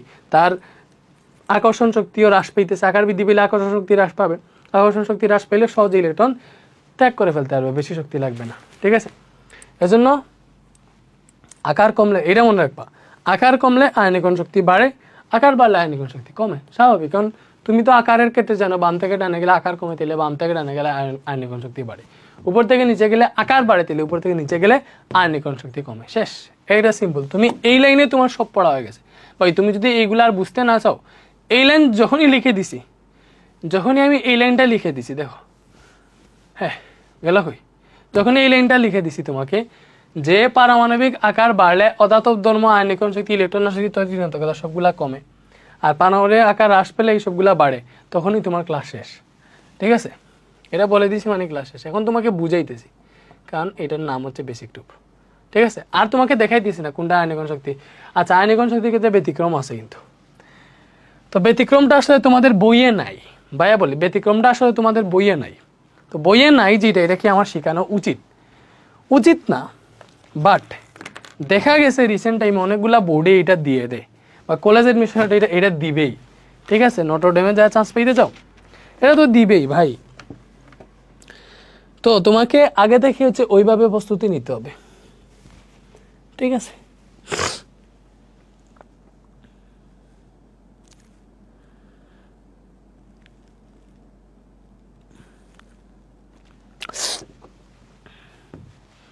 কোনো গ্রুপের উপর থেকে নিচে যাওয়ালে আয়নীকরণ শক্তি কমে। কেন কমে এটা তো আর বুঝেই ফেলছে অলরেডি, এটা লাগবে না। তোমাকে বলছে এদের আয়নীকরণ শক্তির ক্রম দেখাইতে, তো আয়নীকরণ শক্তি তো ক্রম দেখাইতে হবে, বিকজ তুমি আগে আকারের ক্রম বের করবা, পরে আয়নীকরণ শক্তির ক্রম দেখিয়ে দিবা। এই ফ্রান্সিয়াম স্ট্রনসিয়াম কেন দিছে এগুলা বাদ, লিথিয়াম স্ক্যান্ডিয়াম ক্লোরিন আর নিকেলের মধ্যে দেখো কোয়েশ্চেন যেটা আছে এটা আমরা সলভ করতেছি, পরে ব্যতিক্রম দেখি। তো এইগুলা আয়নীকরণ শক্তির ক্রম হচ্ছে, তুমি কি করবা ফার্স্টে আকারের ক্রম বের করবা, এগুলার আকারের ক্রম বের করবা। ঠিক আছে, এগুলার আকারের ক্রম কি হবে ভাইয়া? এগুলার আকারের ক্রম হবে, ভালো করে দেখো। তুমি তো দেখো লিথিয়াম পাইছো, লিথিয়াম হচ্ছে দ্বিতীয় পর্যায়ের 1 নাম্বার গ্রুপে। ঠিক আছে, তুমি পর্যায় সারণীতে এগুলার অবস্থান একটু দেখে ফেলবা। দেখো এখানে একটু দেখে ফেলো। তোমাকে তো বলছি আকারটা তো ভালোভাবে শিখাইছি, তুমি আকার তুমি পারো, আকার শিখলে তোমার সব হয়ে গেছে। আমি আর দীর্ঘায়িত করবো না, এখানে আমার বক্তব্য শেষ করে দিতেছি। দেখো লিথিয়াম এইখানে, তারপরে স্ক্যান্ডিয়াম হচ্ছে এই যে নিচে, এই জায়গায় লিথিয়ামের নিচে আছে স্ক্যান্ডিয়াম, চতুর্থ পর্যায়ে, লিথিয়াম হচ্ছে দ্বিতীয় পর্যায়ে। তারপরে ক্লোরিন নিকেল, দেখো ক্লোরিন আছে তোমার তৃতীয় পর্যায়ে, আর নিকেল আছে দেখো চতুর্থ পর্যায়ে। তাইলে এখানে আমরা দেখতেছি স্ক্যান্ডিয়াম আর নিকেল আছে চতুর্থ পর্যায়ে। ঠিক আছে, তারপরে ক্লোরিন আছে তৃতীয় পর্যায়ে, ক্লোরিন দ্বিতীয় পর্যায়ে কে আছে? লিথিয়াম আছে। তো আমি দেখতেছি আকার যদি বের করতে চাই তাহলে সবার নিচে যেগুলো এগুলোর আকার বেশি, এগুলো থেকে এগুলোর আকার বেশি, তাহলে এই দুটার মধ্যে তুলনা করবো, এই দুটার মধ্যে তুলনা করলে এটা বামে আছে, এটার আকার বেশি, তাহলে স্ক্যান্ডিয়ামের আকার নিকেল থেকে বেশি। এরপরে তুমি এর উপরে করে যাবো, উপরে করে ক্লোরিন আছে শুধু, তাহলে এটা দেন ক্লোরিন, এর উপরেরটাতে যাবো, আর কোনো তুলনা নাই, শুধু লিথিয়াম আছে, লিথিয়াম শেষ। সবচেয়ে উপরে যার তার আকার ছোট, এটা হয়ে গেছে আকারের ক্রম। এটা যদি আকারের ক্রম হয় তাহলে আয়নীকরণ শক্তির ক্রম কি হবে বলো? এটা যদি আকারের ক্রম হয় তাহলে আয়নীকরণ শক্তি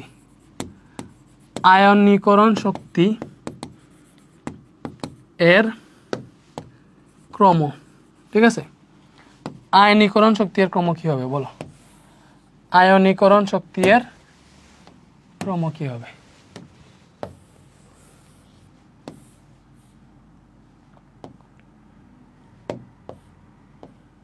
ওকে, আয়নীকরণ শক্তি এর ক্রম কি হবে? তো আয়নীকরণ শক্তি এর ক্রম হবে, ভালো করে বুঝো। আয়নীকরণ শক্তির ক্রম হবে এর উল্টা, যার আকার কম তার আয়নীকরণ শক্তি বেশি, ঠিক আছে।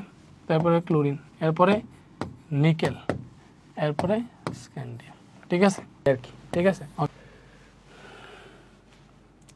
তো আয়নীকরণ শক্তির ব্যতিক্রম আমরা একটু দেখি। দেখো সো ব্যতিক্রম অনেকগুলো আছে, বাট তুমি জাস্ট একটা শিখলেই হবে, একটা জিনিস তোমার এখন কাজে লাগবে, আমি তোমাকে ওইটাই শিখিয়ে দিয়েছি, আয়নীকরণ শক্তির ব্যতিক্রম। ওকে, আয়নীকরণ শক্তির ব্যতিক্রম, ঠিক আছে। কোয়েশ্চেন কি, আমাদের আয়নীকরণ শক্তির ব্যতিক্রম। তো আয়নীকরণ শক্তির ব্যতিক্রমটা না, ওকে থিঙ্ক অ্যাবাউট দ্যাট, আয়নীকরণ শক্তির ব্যতিক্রম। সো আয়নীকরণ শক্তির ব্যতিক্রমটা কিভাবে আমরা পড়তে পারি, শিখতে পারি। তো ফার্স্ট অফ অল দেখো, আয়নীকরণ শক্তি যেগুলা,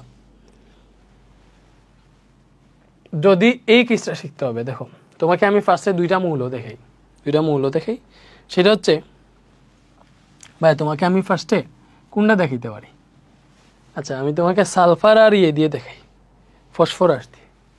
ওকে, তুমি ফসফরাস আর সালফারের আকারের ক্রমটা দেখো, ভালো করে বুঝো। ফসফরাস আর সালফারের আয়নীকরণ শক্তি হিসাব করতে বলছে, মনে করো ফসফরাস আর সালফারের ক্ষেত্রে। তো এই ফসফরাস আর সালফারের আকারের ক্রম কী হবে আমাকে বলো। আকারের ক্রম হবে ফসফরাস বামে আছে, সালফার ডানে আছে। এটা পর্যায় সারণীর 15 নম্বর গ্রুপ, এটা 16 নম্বর গ্রুপে, ঠিক আছে। 3 নম্বর পর্যায়ে 15 নম্বর গ্রুপ, 16 নম্বর গ্রুপ, ঠিক আছে।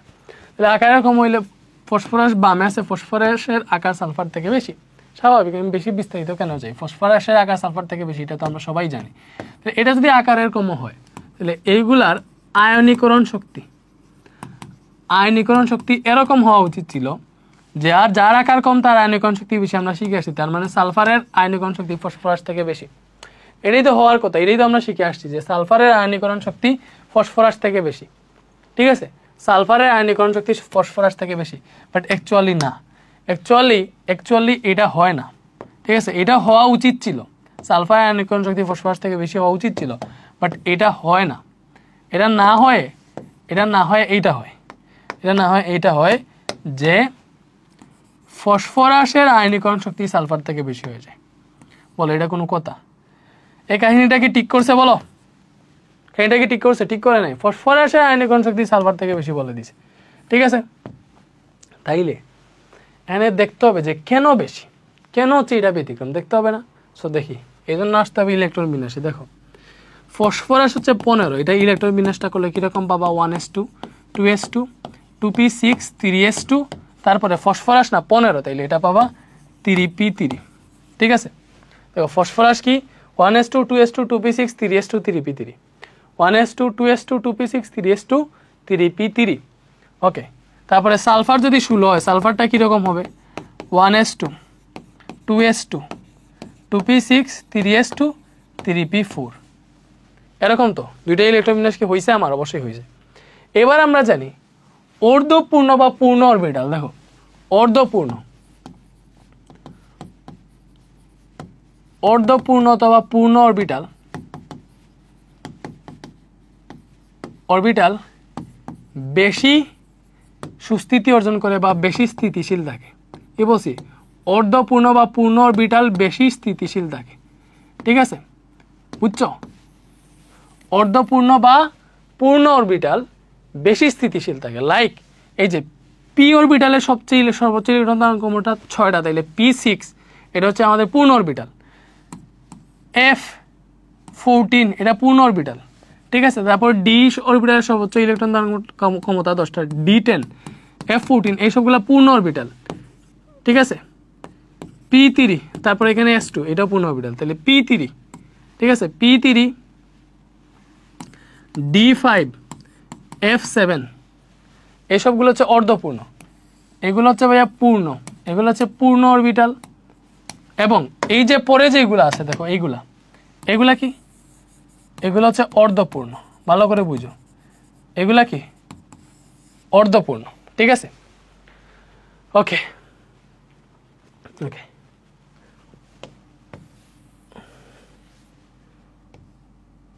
সো আমি কি বলছি, অর্ধপূর্ণ বা পূর্ণ অরবিটাল থাকলে বেশি স্থিতিশীল থাকে। তাহলে এইখানে দেখো এইটার সর্বশেষ শক্তি স্তরে p3 আছে, এটার p4 আছে, তাহলে এটা দেখতেছি আমরা অর্ধপূর্ণ আছে। তাহলে অর্ধপূর্ণ থাকা মানে কি? অর্ধপূর্ণ আছে, দ্যাট মিনস এটা বেশি স্থিতিশীল। অর্ধপূর্ণ মানে কি? এটা বেশি স্থিতিশীল। তো বেশি স্থিতিশীল যদি হয়, ফসফরাসের ইলেকট্রন বিন্যাস যদি বেশি স্থিতিশীল হয়, তাহলে তার কক্ষপথ, শেষ কক্ষপথ থেকে ইলেকট্রন সরাইতে অবশ্যই বেশি শক্তি লাগবে। বিকজ সে স্থিতিশীলতা অর্জন করে ফেলছে, তাইলে তার শেষ কক্ষপথ থেকে যদি ইলেকট্রন সরাইতে চাও তাহলে শক্তি বেশি লাগবে। আর শক্তি বেশি লাগলে কি হবে ভাইয়া? শক্তি বেশি লাগলেই তো আয়নিকরণ শক্তি বেড়ে যাইতেছে। দেখো এটা হচ্ছে অর্ধপূর্ণ না। অর্ধপূর্ণ না হওয়ায়, দেখো অর্ধপূর্ণ নয়, এজন্যই এটা হচ্ছে অস্থিতিশীল। দেখো এটা অর্ধপূর্ণ নয়, এজন্য এটা হচ্ছে অস্থিতিশীল। ঠিক আছে, অর্ধপূর্ণ নয়, দ্যাটস ওয়াই এটা কি? অস্থিতিশীল।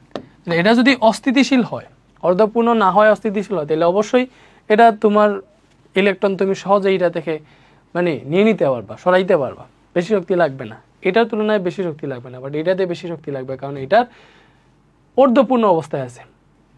ঠিক আছে, এই অরবিটালটা, এই জন্য এটা বেশি স্থিতিশীল। সর্বশেষ অরবিটাল কি আছে? অর্ধপূর্ণ, এই জন্য বেশি স্থিতিশীল। আর বেশি স্থিতিশীল হওয়ার জন্যই এই ফসফরাসের আয়নীকরণ শক্তি সালফার থেকে বেশি হয়ে যায়। যদিও ফসফরাসের আকার সালফার থেকে বেশি, সালফার থেকে বেশি হলে আয়নীকরণ শক্তি কম হওয়ার কথা, বাট এটা ব্যতিক্রম হয়ে যায়, কারণ এটার হচ্ছে অর্ধপূর্ণ শেষটা, এজন্য বেশি স্থিতিশীল। এজন্য হচ্ছে তোমার ফসফরাসের আকার, ফসফরাসের আয়নীকরণ শক্তি সালফার থেকে বেশি। ঠিক আছে, তো এটা বলতে পারো ফসফরাসের বা এটা আমি মুখে আর লিখতেছি না, তুমি বুঝে ফেলো কেমন, আমি তো মুখে বলছি, তুমি এটা নোট লিখে ফেলো না, এখানে লিখি ফসফরাসের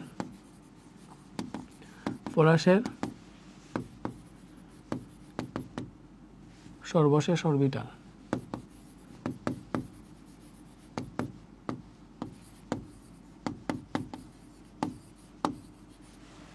ফসফরাসের সর্বশেষ অরবিটাল, দেখো ফসফরাসের সর্বশেষ অরবিটাল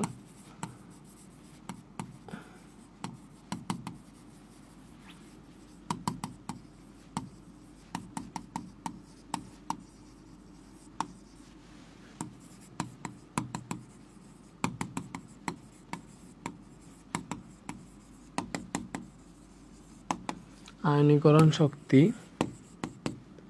সালফার থেকে বেশি হয়, এটা ব্যতিক্রম। তো সেম ভাবে আরো ব্যতিক্রম আছে, ওই সেম কারণেই হয়। লাইক বেরিলিয়াম, তারও ব্যতিক্রমের মধ্যে আছে, বেরিলিয়ামের আয়নীকরণ শক্তি বোরন থেকে বেশি। ঠিক আছে, বা হচ্ছে নাইট্রোজেনের আয়নীকরণ শক্তি অক্সিজেন থেকে বেশি, ম্যাগনেসিয়ামের আয়নীকরণ শক্তি অ্যালুমিনিয়াম থেকে বেশি। ঠিক আছে, এই যে এগুলো হচ্ছে ব্যতিক্রম, বেরিলিয়ামের আকর্ষণ, এগুলো শিখলে হয়ে গেছে। এগুলো হচ্ছে আয়নীকরণ শক্তির ব্যতিক্রম। ঠিক আছে, সো ব্যতিক্রম যদি পরীক্ষায় আসে তাইলে এইভাবে দিতে পারবো। তো তোমাকে যদি আবার দেখাইতেছে ভাইয়া এই বেরিলিয়ামের আয়নীকরণ শক্তি বোরন থেকে কেন বেশি, তুমি বের করে ফেলতে পারবে। লাইক বেরিলিয়াম মানে কি 4 মানে কি 1s2 2s2। ঠিক আছে, এগুলো ব্যতিক্রম। স্বাভাবিকভাবে দেখো বেরিলিয়ামের আকার বোরন থেকে বেশি, তাহলে অবশ্যই বোরনের আয়নীকরণ শক্তি বেশি হওয়ার কথা। বাট এক্স্যাক্টলি কি হয়েছে, তোমার বেরিলিয়ামের আকার বোরন থেকে বেশি হওয়া সত্ত্বেও এটা আয়নীকরণ শক্তি বেশি হয়ে গেছে, বিকজ আয়নীকরণ শক্তি উল্টা ছিল, আমরা জানি। তো এটা কেন হয়েছে দেখো, এটার ক্ষেত্রে বেরিলিয়াম হচ্ছে 1s2 2s2, আর বোরন কত 5, 1s2 2s2 2p1। সো আমরা এখানে দেখতেছি এটা সর্বশেষ শক্তি স্তরে s অরবিটাল আছে, এটা পূর্ণ আছে, পূর্ণ তাকায় s অরবিটাল পূর্ণ আছে, এটা পূর্ণ তাকায় বেশি স্থিতিশীল। পূর্ণ তাকায় কি ভাইয়া? বেশি স্থিতিশীল। এটা হচ্ছে পূর্ণ না, পি কি পূর্ণ না, এর জন্য এটা কম স্থিতিশীল, এর জন্য বেশি স্থিতিশীল হয়। এটা দেখে ইলেকট্রন সরাইতে বেশি শক্তি লাগে, এর জন্য বেরিলিয়ামের আয়নীকরণ শক্তি বোরন থেকে বেশি হয়ে যায়। সেইভাবে নাইট্রোজেনের ক্ষেত্রে, ম্যাগনেসিয়ামের ক্ষেত্রে, অ্যালুমিনিয়ামের ক্ষেত্রে তুমি হিসাব করে দেখো, নাকি দেখাবো? এই যে নাইট্রোজেন কি ভাইয়া 7,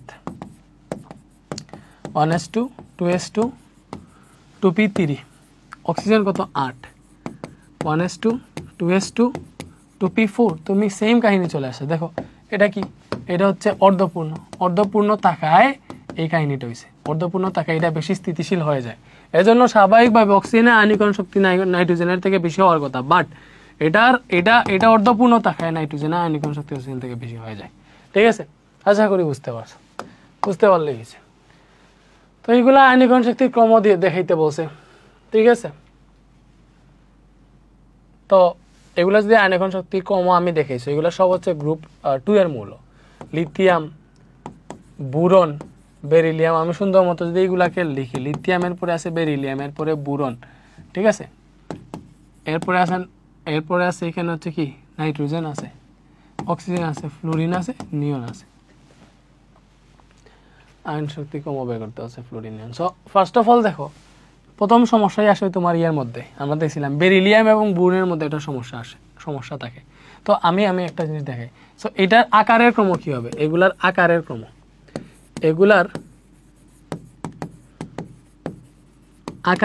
কি হবে বলো, এগুলার আকারের ক্রম কি হবে?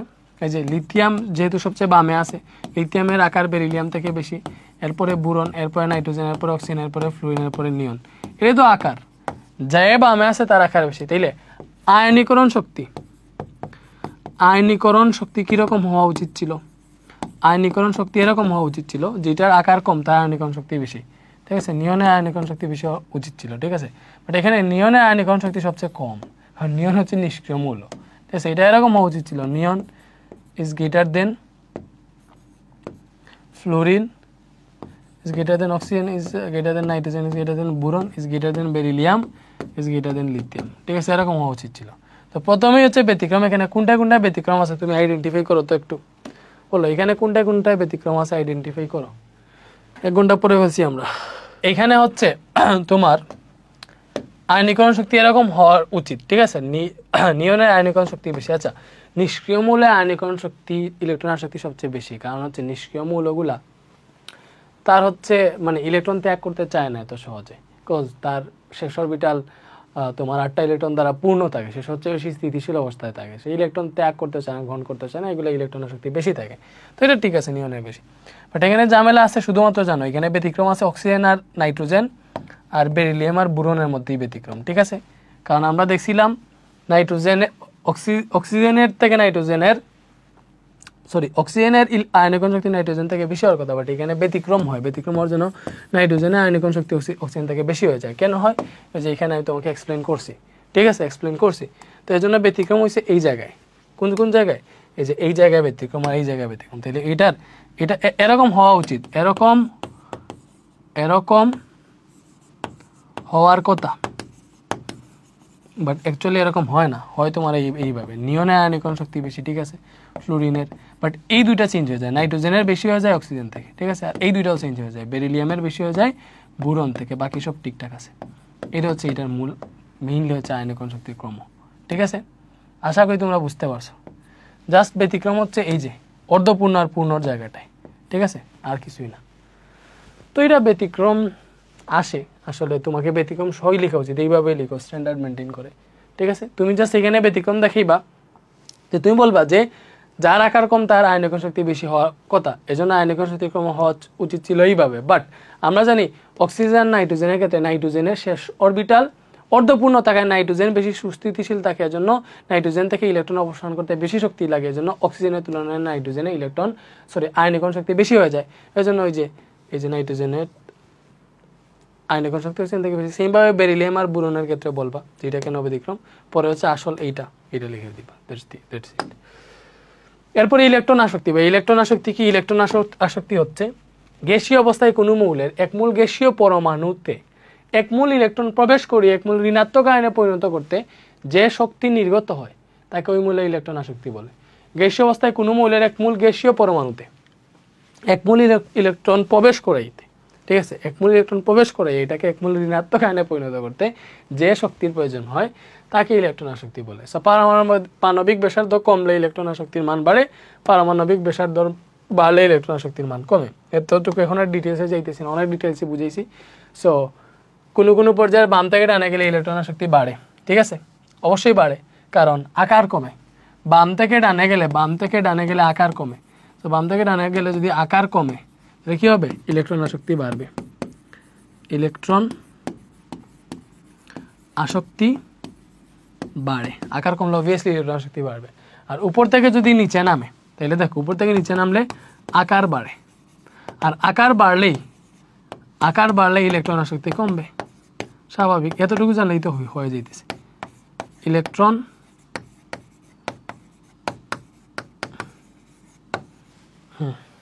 ঠিক আছে, আকার বাড়লে ইলেকট্রন আসক্তি কমে, দ্যাটস ইট। ওকে, সো এরপরে আসো।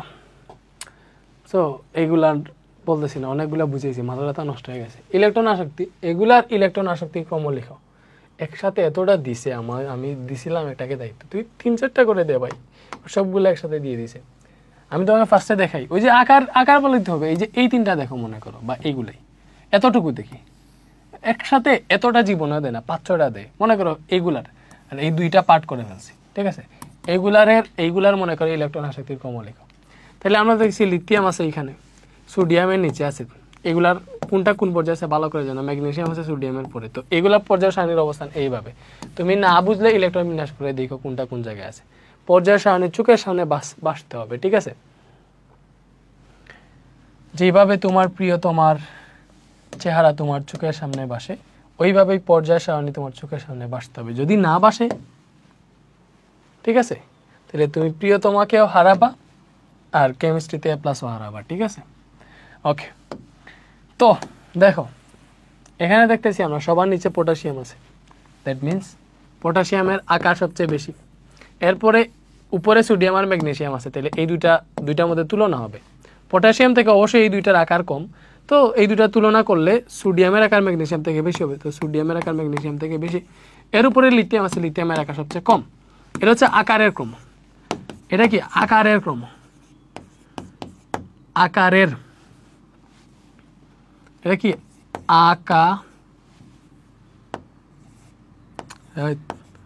আঁকতেছে না কেন, এটা হচ্ছে ভাই আকারের ক্রম। তো এটা যদি আকারের ক্রম হয়, ইলেকট্রন আসক্তির ক্রম হবে এর উল্টা, যার আকার কম তার ইলেকট্রন আসক্তি বেশি, ঠিক আছে। এরপরে ম্যাগনেসিয়াম, এরপরে সোডিয়াম, এরপরে পটাশিয়াম। বলো হইছে? ঠিক আছে, হইছে, এতটুকু হইছে। ওকে, তখন এইগুলোর মধ্যে তুমি পারবা আকার বের করে ইলেকট্রন আসক্তি বের করতে পারবা। এবার ইলেকট্রন আসক্তির ব্যতিক্রমগুলো তোমাকে দেখাই, ইলেকট্রন আসক্তির ব্যতিক্রম, ঠিক আছে। তো ইলেকট্রন আসক্তির ব্যতিক্রমের মধ্যে,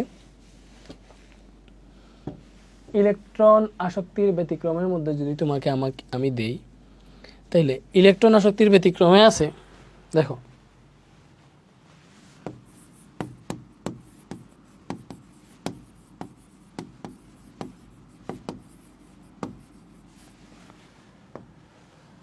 বলো ব্যতিক্রম কিন্তু তোমাদের বইয়ে নাই, ঠিক আছে, বাট এটা জানা উচিত, এই কয়েকটা ব্যতিক্রম জানা উচিত, এর জন্য পড়াইতেছি। ওকে, সো ফ্লুরিন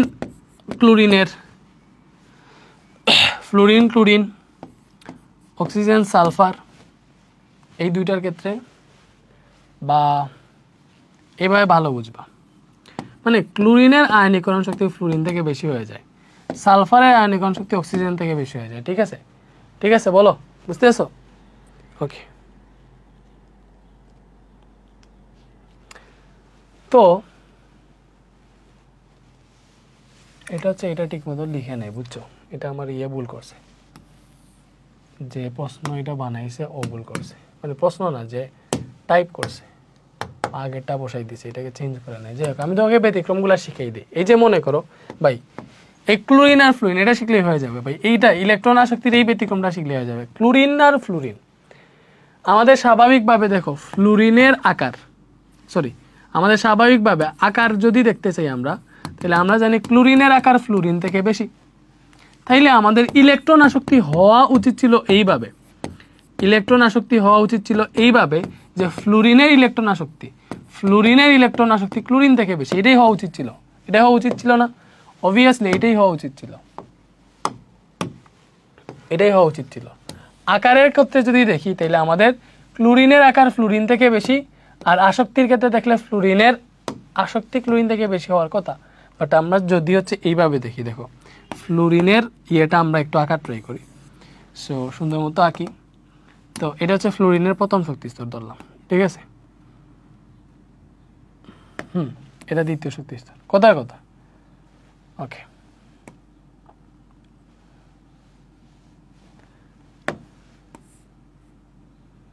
এটাকে মনে করলাম দত হয় নাই,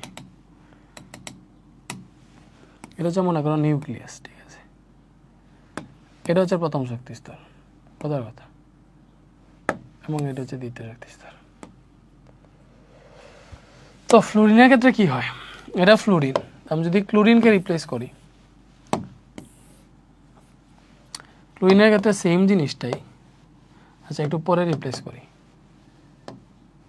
ওকে, তো ফ্লোরিনের প্রথম শক্তি স্তরে ইলেকট্রন আছে 2টা, এটা প্রথম শক্তি স্তর।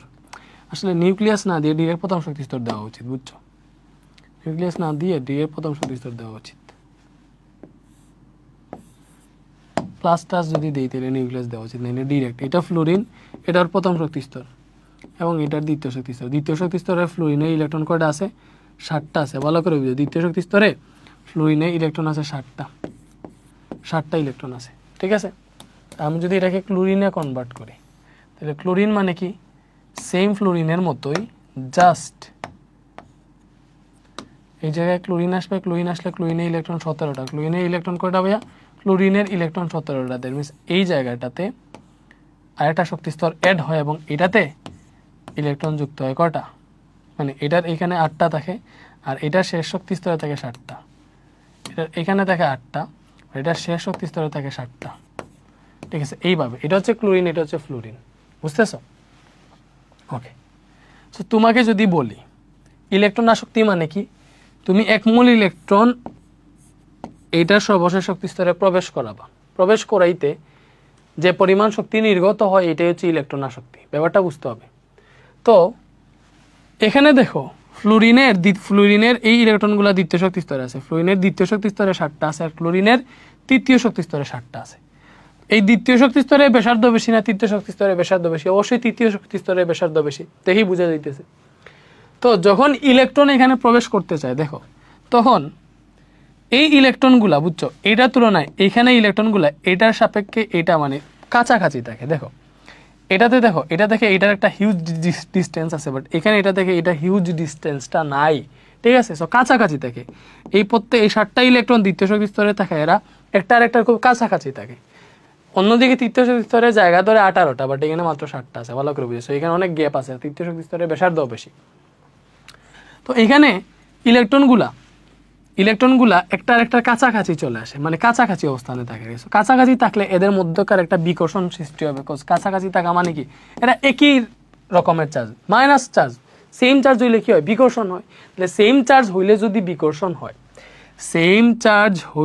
বিকর্ষণ হয়, ভালো করে বুঝো, তাহলে তো অবভিয়াসলি এখানে আরেকটা ইলেকট্রন যদি আমি প্রবেশ করাইতে চাই তাহলে ওটা বাধাগ্রস্ত হবে, বিকজ এখানে অলরেডি বিকর্ষণ শুরু হয়ে গেছে। আরেকটা ইলেকট্রন এখানে আসতে চাইলে এখানে আকর্ষণের আগে এই ইলেকট্রনগুলো দ্বারাই বিকর্ষণ পেয়ে যাবে আগে, যে বলো যে ভাই তুমি আইসো না, ঠিক আছে?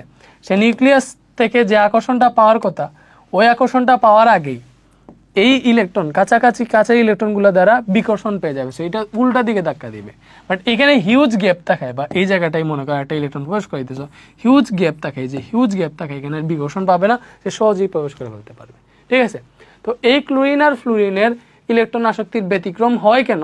কারণ এইগুলার হচ্ছে ওই যে মানে পারমাণবিক আকার, মানে ইলেকট্রনের ঘনত্ব আর কি। মনে করো শেষ শক্তি স্তরে বেশি ইলেকট্রন থাকায় ইলেকট্রনের বিকর্ষণ শুরু হয়, এজন্য একটা ইলেকট্রন প্রবেশ করতে পারে না। বাট এখানে ইলেকট্রন হচ্ছে মানে একটা থেকে দূরে অবস্থান করে, ঠিক আছে? এজন্য এখানে সহজে একটা নতুন ইলেকট্রন ঢুকাইতে পারো, ঠিক আছে? এইটা হচ্ছে ব্যতিক্রমের কারণ। ইলেকট্রন আসক্তি এগুলো পারবার আমি দেখাইতেছি না, ঠিক আছে? তো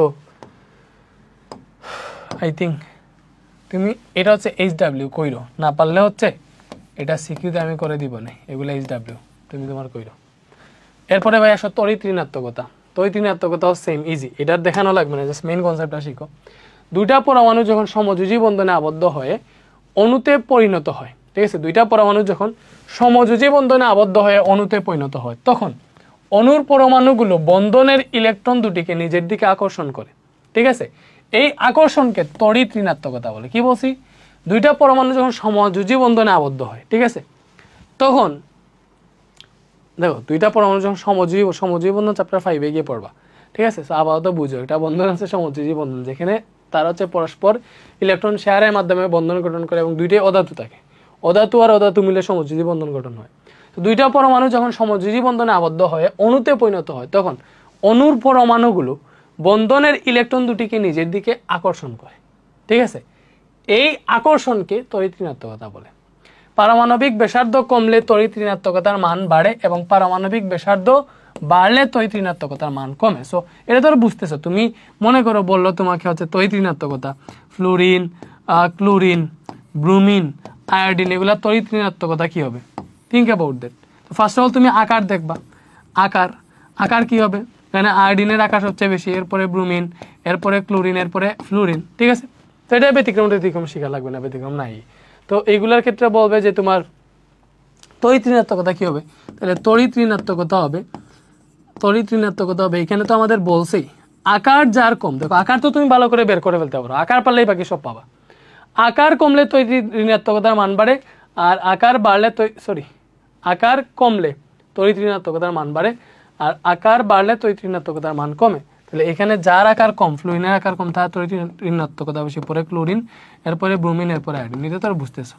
সিকিউতে গিয়ে আরও অনেকগুলো সলভ করবো, বাট এগুলা অনেক বেশি হয়ে গেছে, নিজেও পেয়ে রাখাইতেছি, তোমরা বিরক্ত হয়ে যাও। বাট ভাইয়া যে পড়াইতেছি না, একদম গেটে পড়াইতেছি, সবগুলোই ক্লিয়ার হইতেছে আই থিঙ্ক।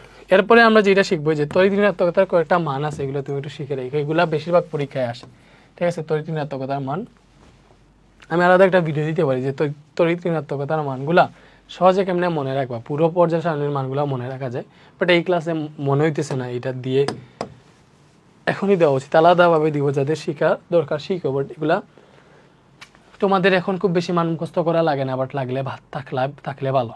এগুলো একটু মানগুলা মুখস্থ করো। ফ্লুরিনের তড়িৎ ঋণাত্মকতা সবচেয়ে বেশি, এটা 4 এর কাছাকাছি, অক্সিজেনের 3.5, নাইট্রোজেনের 3, কার্বনের 2.5, হাইড্রোজেনের 2.1, ঠিক আছে? লিথিয়ামের 1.0, ক্লোরিনের 3.0, এইচএসিতে কাজে আসবে। ওকে, তো এরপরে আমরা যেটা শিখবো, এটা আমাদের দরকার, পর্যায় সারণীর বিভিন্ন গ্রুপে অবস্থিত মৌলের বিশেষ নাম। দেখো ফার্স্ট হচ্ছে ক্ষার ধাতু কি ভাইয়া? পর্যায় সারণীর 1 নং গ্রুপে 7টা মৌল আছে, এদের মধ্যে হাইড্রোজেন ব্যতীত, ভালো করে বুঝো, ক্ষার ধাতু হাইড্রোজেন ব্যতীত বাকি সবগুলাকে হচ্ছে ক্ষার ধাতু বলা হয়। সো ক্ষার ধাতু কোনগুলা? 1 নাম্বার গ্রুপের মৌলগুলা। দেখো আমি বলেই দিছি, ক্ষার ধাতু কি ভাই? 1 নাম্বার গ্রুপের মৌল, হাইড্রোজেন ব্যতীত বাকি যে মৌলগুলো আছে, লিথিয়াম, সোডিয়াম, পটাশিয়াম, রুবিডিয়াম, এই যে এইখানে আছে, দেখো এই যে, সরি হোয়াইট বোর্ডে ক্লিক দিয়ে দিয়েছি বলে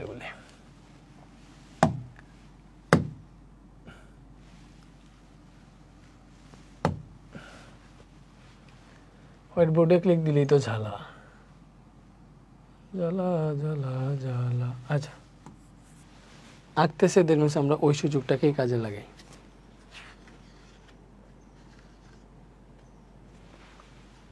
ওকে, lithium, sodium, potassium, rubidium, caesium, francium, এই যে 6টা মৌল আছে, ঠিক আছে? এই যে 6টা মৌল আছে, যাই হোক, এই যে 6টা মৌল আছে, এগুলা কি ভাই? এগুলাকে ক্ষার ধাতু বলা হয়। এগুলা কি? গ্রুপ 1 এ। সো গ্রুপ 1 এর প্রত্যেকটা মৌলকে ক্ষার ধাতু বলা হয়, শুধুমাত্র হাইড্রোজেন ব্যতীত। মনে রাখবা কেন ক্ষার ধাতু বলা হয়, কারণ এরা হচ্ছে ইলেকট্রন ত্যাগ করে, একটা ইলেকট্রন ত্যাগ করে ধনাত্মক আয়নে পরিণত হওয়ার জন্য এরা ধাতু। আর ক্ষার ধাতু কেন বলো? এগুলা প্রত্যেকে পানিতে দ্রবীভূত হয়ে হাইড্রোজেন গ্যাস এবং ক্ষার তৈরি করে বলে এদেরকে ক্ষার ধাতু বলা হয়। এরা কি হয়? এগুলা প্রত্যেকে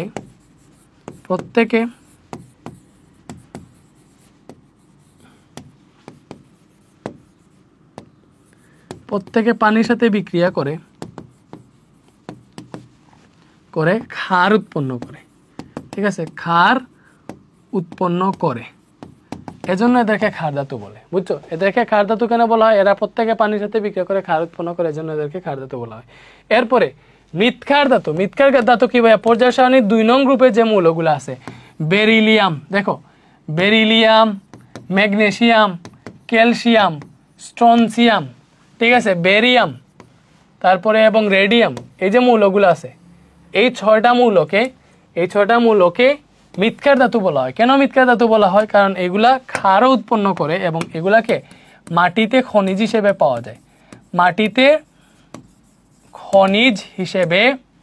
ভালো করে বুঝো, এগুলাকে মাটিতে খনিজ হিসেবে পাওয়া যায়। সো এগুলাকে মাটিতে খনিজ হিসেবে পাওয়া যায়, সাথে এরা ক্ষার উৎপন্ন করে, এজন্য এগুলাকে একত্রে মৃৎক্ষার ধাতু বলে। বুঝতে অসুবিধা আছে নাকি আরও ডিটেলসে বলতে হবে? আর ডিটেলস লাগবে না আই থিঙ্ক, ঠিক আছে? তো এই ধাতুগুলোকে মাটিতে বিভিন্ন যৌগ হিসেবে পাওয়া যায়, খনিজ কেন বলছে? এগুলাতে মাটিতে যৌগ হিসেবে পাওয়া যায়, যৌগ আর খনিজ একই আর কি। খনিজ আর না বলে যৌগই বলো, ঝামেলা নেই। সেগুলাকে মাটিতে যৌগ হিসেবে পাওয়া যায়। সো মাটিতে যৌগ হিসেবে পাওয়া যায় ওই জন্য আসছে মৃৎ, আর এগুলাও ক্ষার উৎপন্ন করে পানির সাথে বিক্রিয়া করে, এই জন্য একত্রে এগুলাকে মৃৎক্ষা ধাতু বলে। মুদ্রা ধাতু কোনগুলা ভাইয়া? গ্রুপ 11 এর চারটা মূলের মধ্যে প্রথম তিনটাকে মুদ্রা ধাতু বলে। প্রথম তিনটা কোনটা ভাইয়া? কপার, গ্রুপ 11 আছে কপার, সিলভার, গোল্ড, এই যে তিনটা আছে, এই তিনটা হচ্ছে ভাইয়া গ্রুপ 11 এর মূল। তো এই তিনটাকে কেন মুদ্রা ধাতু বলা হয়? যে কপার মানে তো বুঝতে পারছো, পিতল, পিতল টাইপের, পিতল না আর কি, কপার, থামা। সিলভার, তারপরে গোল্ড, সিলভার তো আর বুঝতেছো রূপা, গোল্ড তো আর সোনা অরাম। তো এই যে সোনা, রূপা, তামা, এইগুলা দিয়ে আসলে প্রাচীন রূপে এইগুলা দিয়ে কয়েন বানানো হতো, বা এগুলার রূপার মুদ্রা, সোনার মুদ্রা ছিল জানো, এগুলাকে বাণিজ্যিক কাজে, ব্যবসায়িক কাজে এই ধাতুগুলা ব্যবহার করা হইতো, ধাতু না সরি, এইগুলা ব্যবহার করা হইতো। এজন্য তোমার কি বলা হয়? এগুলাকে মুদ্রা ধাতু বলা হয়। সো এই ধাতুগুলাই ব্যবহার করা হইতো, এজন্য এগুলাকে মুদ্রা ধাতু বলা হয়। সো এখানে হচ্ছে শেষেরটা বাদ দিয়ে আর কি, শেষে একটা আছে, শেষে কোনটা আছে ভাইয়া? শেষে যেটা আছে ওটাকে বাদ দিয়ে কপার, সিলভার, গোল্ড, এরপরে আছে রনজেনিয়াম। সো রনজেনিয়াম বাদ দিয়ে এখানে আমাদের চারটি মূলের মধ্যে প্রথম তিনটা মূলকে মুদ্রা ধাতু বলে, শেষে আছে একটা রনজেনিয়াম, রনজেনিয়াম বাদ। ঠিক আছে, তো মুদ্রা ধাতু কোনগুলা? কপার, সিলভার, গোল্ড, মনে রাখবা। এরপরে হ্যালোজেন গ্রুপ। হ্যালোজেন গ্রুপ কি? গ্রুপ 17 এর 6টা মূলকে হ্যালোজেন বলা হয়। একটা বুঝতে হবে, হ্যালোজেন, হ্যালোজেনটা বুঝি। হ্যালোজেন, তো হ্যালোজেন হচ্ছে গ্রুপ 17 যেগুলো আছে, গ্রুপ 17 মৌলগুলাকে আসলে হ্যালোজেন মৌল বলা হয়। তো গ্রুপ 17 মৌলগুলাকে হ্যালোজেন মৌল বলা হয়, বুঝলাম। গ্রুপ 17 মৌলগুলাকে হ্যালোজেন মৌল বলা হয়, এটা বুঝলাম, ঝামেলা নেই। এইবার এটাকে হ্যালোজেন মৌল যে বলা হইল, ঠিক আছে, হ্যালোজেন এগুলা মানে হচ্ছে ভাইয়া লবণ উৎপন্নকারী, লবণ উৎপন্নকারী। তো এই গ্রুপ 17 মৌলগুলা হ্যালোজেন, আর হ্যালোজেনকে এগুলাকে হচ্ছে এক্স সংকেত দ্বারা লেখা হয়, সংকেত দ্বারা লেখা হয়, মানে সবগুলা হ্যালোজেন মৌলকে আসলে এক্স দ্বারা প্রকাশ করা হয়। যে এক্স মানে বুঝবা, কেমিস্ট্রিতে এক্স মানে হচ্ছে হ্যালোজেন গ্রুপের মৌল আর কি। ঠিক আছে, like fluorine, chlorine, bromine, iodine, astatine, এই যেগুলো আছে প্রত্যেকটাই fluorine, chlorine, bromine, iodine, astatine, tennessine. ঠিক আছে, এগুলা স্ট্যাটিন, টেনোসিন, এগুলাকে কি বলা হয় ভাইয়া? এগুলাকে বলা হয় হ্যালোজেন গ্রুপের মৌল। কারণ এগুলা কি করে? ধাতুর সাথে বিক্রিয়া করে। এগুলাকে কেন হ্যালোজেন গ্রুপের মৌল? হ্যালোজেন মানে কি ভাইয়া? লবণ উৎপন্নকারী। দেখো এখানে বলছি আমাদের হ্যালোজেন মানে লবণ উৎপাদনকারী, এবং এর মূল হচ্ছে সামুদ্রিক লবণ। হ্যালোজেন মৌলগুলোর সাথে ধাতু যুক্ত হয়ে লবণ উৎপন্ন করে। লাইক মনে করো এই যে ক্লোরিন আছে, এটা হ্যালোজেন গ্রুপের মৌল। আমি একটা ধাতু সোডিয়াম মনে করলাম, সোডিয়ামের সাথে ক্লোরিন বিক্রিয়া করে সোডিয়াম ক্লোরাইড উৎপন্ন করে, এটা হচ্ছে লবণ। আর একটা ধাতু মনে করো ম্যাগনেসিয়াম, এটা মনে করো দুইটা ক্লোরিনের সাথে বিক্রিয়া করে, ম্যাগনেসিয়াম ক্লোরাইড উৎপন্ন করলো। ঠিক আছে, এই 2Mg, হ্যাঁ ম্যাগনেসিয়াম ক্লোরাইড, এটাই।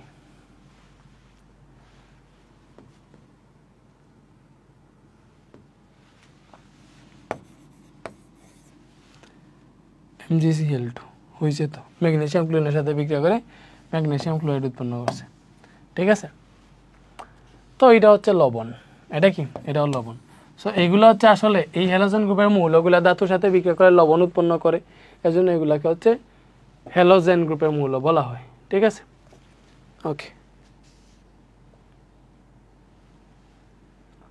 যেগুলো তোমরা মনে রাখো। ঠিক আছে, এরপর হচ্ছে এরা নিজেদের মধ্যে ইলেকট্রন ভাগাভাগি করে, মানে ইলেকট্রন শেয়ার করে, সমযোজী বন্ধন করে দ্বিমূল অনুকরণ করতে পারে। লাইক Cl2, ফ্লোরিন 2, মানে যে chlorine gas, bromine, Br2, iodine, I2, এইগুলা দ্বিমূল অনুগঠন করতে পারে, এগুলো মনে রাখো। এরপরে তোমার আরেকটা জানার আছে, সেটা হচ্ছে ভাইয়া নিষ্ক্রিয় গ্যাস। তো নিষ্ক্রিয় গ্যাস পর্যায় সারণীর 18 নং গ্রুপের মৌলগুলোকে নিষ্ক্রিয় গ্যাস বলা হয়। এটা কেন বলা হয় তুমি জানো? নিষ্ক্রিয় গ্যাস মানে কি? দেখো নিষ্ক্রিয় গ্যাস, উল্টা পাল্টা করে ফেলতেছি, এগুলোকে এইভাবে রাখা উচিত। কার ধাতু উপরে রাখবো, এরপরে হ্যালোজেন, এরপরে নিষ্ক্রিয় গ্যাস।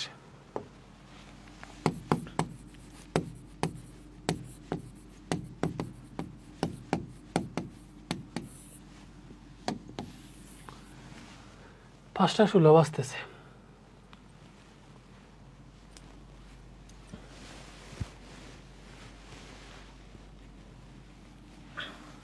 তো নিষ্ক্রিয় গ্যাস হচ্ছে গ্রুপ 18 এর মৌলগুলা, গ্রুপ 18 এর মৌলগুলা, এবং নিষ্ক্রিয় গ্যাসগুলোকে তোমার মনে রাখতে হবে।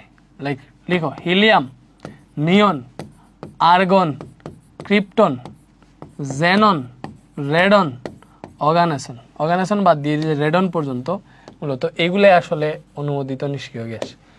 হিলিয়াম, নিয়ন, আর্গন, ক্রিপ্টন, জেনন, রেডন এগুলা নিষ্ক্রিয় গ্যাস কেন?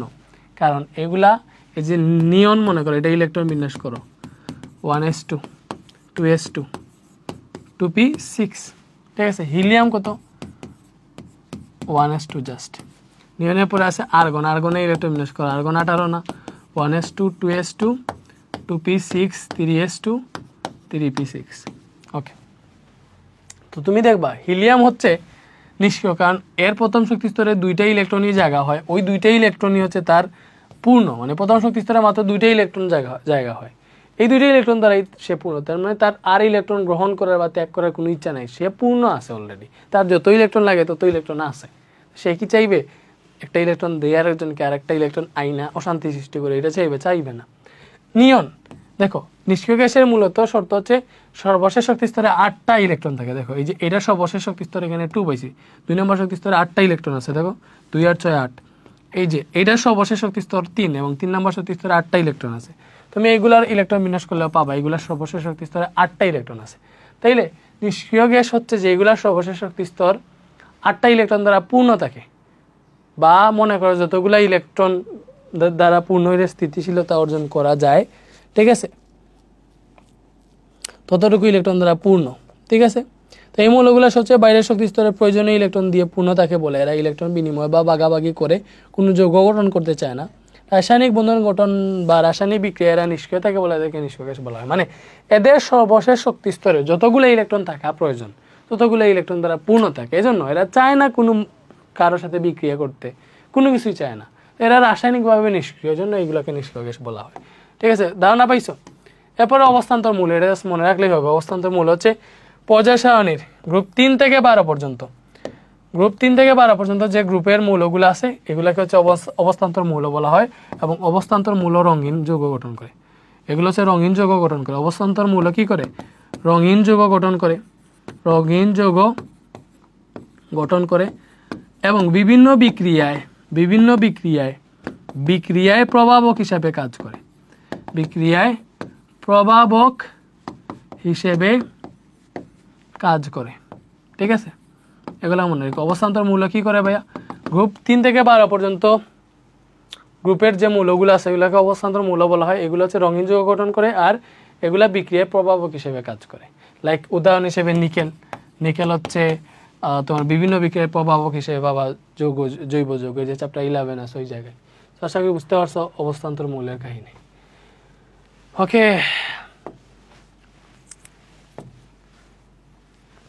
এরপর আসলে আমরা একদম শেষের দিকে চলে আসছি। এই যে পর্যায় সারণীর সুবিধা আছে, সুবিধা জানো, রসায়ন পাঠ সহজে, মানে পর্যায় সারণীর সুবিধা তো বুঝতেছো। পর্যায় সারণীর মাধ্যমে আমরা হচ্ছে সহজে কোনটার ধর্ম কীরকম, লাইক সোডিয়ামের সাথে পটাশিয়ামের ধর্মের মিল আছে, রুবিডিয়ামের ধর্মের মিল আছে, এগুলা বুঝতে পারি। নাইলে তো আমাকে প্রত্যেকটা আলাদা আলাদা ধর্ম শিখা লাগতো। এক একটার গলনাঙ্ক, স্ফুটনাঙ্ক, বৌদ্ধ ধর্ম, অনেক ধর্ম আছে, সবগুলো ধর্ম শিখতে গেলে তুমি জীবনে প্রত্যেকটার আলাদা আলাদা শিখে মনে রাখতে পারবা না। এজন্য রসায়ন পাঠ সহজ করে না। মনে করো তুমি, আমরা এই পর্যায় সারণীর ভূমিকা অবশ্যই আছে। নতুন মৌলের আবিষ্কার মনে করো ওই যে তোমার একটা যখন তোমার মেন্ডেলিভের 63টা মৌল নিয়ে পর্যায় সারণী গঠন করছিল, তখন তার পর্যায়ে কয়েকগুলা মৌল ফাঁকা ছিল, মানে পর্যায়ে অনেকগুলো জায়গা ফাঁকা ছিল, এবং তিনি ভবিষ্যৎবাণী করছিলেন এই জায়গাগুলোতে যে মৌলগুলো আসবে এদের ধর্ম এরূপ হবে। তো এইটা হচ্ছে দেখেই বোঝা গেছিল যে আমরা জানি একই গ্রুপে থাকলে তাদের ধর্ম সেম হয়, একই গ্রুপের মৌলগুলো তাদের ধর্ম সেম হয়। তো আমি নিজেই তো ভবিষ্যৎবাণীটা করে ফেলতে পারবো যে এই যে আর কোনো মৌল যদি আবিষ্কার হয় এবং এটা যদি এই গ্রুপে আসে, 1 নম্বর গ্রুপে আসে, তাহলে এটা ধাতুই হবে, ঠিক আছে। তো এইভাবে ভবিষ্যৎবাণী করা যায়, ঠিক আছে, মনে করো। তো এই যে এই ব্যাপারগুলোর জন্যই পর্যায় সারণী কি ভাইয়া, পর্যায় সারণী তোমার হচ্ছে সুবিধা এগুলা, যে নতুন মূল্য আবিষ্কারের ক্ষেত্রে তুমি বুঝতে পারবে এটার ধর্ম কীরূপ হবে, ঠিক আছে। তারপরে হচ্ছে গবেষণা ক্ষেত্রে অবদান রাখতে, মনে করো তুমি একটা নতুন মৌল আবিষ্কার করতে চাইতেছো, ঠিক আছে, তুমি এটা পর্যায় সারণীতে অবস্থান কোথায় হবে, ওই বা হচ্ছে কোন কোন মৌল দিয়ে তৈরি করতেছো, বা এটার ধর্ম কীরূপ হবে এবং ওই ধর্ম অনুযায়ী এটার গ্রুপ কোনটা হবে, ওইটা তুমি আগে থেকেই বলে দিতে পারবা, বা এটা তোমার গবেষণার ক্ষেত্রে হেল্প করবে। সো এইগুলো আসলে পরীক্ষায় আসবে না, যাই হোক, বাট তুমি চাইলে মুখস্থ করে ফেলে, বইয়ের মধ্যে আছে। এখন আমরা শিখবো আসলে পর্যায় সারণীর একই গ্রুপের মৌলগুলো দ্বারা গঠিত যৌগের বিক্রিয়া, বা একই গ্রুপের মৌলগুলো একই রকম রাসায়নিক ধর্ম প্রদর্শন করে, একই গ্রুপের মৌলগুলো একই রকম ধর্ম প্রদর্শন করে, এটাই দেখবো আমরা। একই গ্রুপের মৌলগুলো একই রকম রাসায়নিক ধর্ম প্রদর্শন করে। সো ফার্স্ট অফ অল আমরা চ্যাপ্টার 1 মানে গ্রুপ 1 দিয়েই দেখি। দেখো গ্রুপ 1-এ আমাদের লিথিয়াম আছে, সোডিয়াম আছে, পটাশিয়াম আছে, রুবিডিয়াম আছে। তো আমরা মাত্র দুইটা দিয়ে দেখি, লাইক মনে করো সোডিয়াম আর পটাশিয়াম দিয়ে দেখি। তো এইগুলা দেখো গ্রুপ 1-এর যে মৌলগুলো আছে প্রথম, মানে এইগুলা হচ্ছে প্রত্যেকটা সেম রকম ধর্ম প্রদর্শন করবে, মানে এগুলো একই রকম বিক্রিয়া দিবে, এটা যেরকম বিক্রিয়া দিবে এটাও সেম রকম বিক্রিয়া দিবে। কেমনে? বাট সোডিয়াম আর পটাশিয়াম এটা দেখে মনে করে এরা এক নাম্বার নিয়ম, দেখো প্রথমে একটা পাইছি, হ্যালোজেন গ্রুপের সাথে বিক্রিয়া করে। দেখো এগুলো হচ্ছে গ্রুপ 1 ধাতুগুলা, হ্যালোজেন গ্রুপের সাথে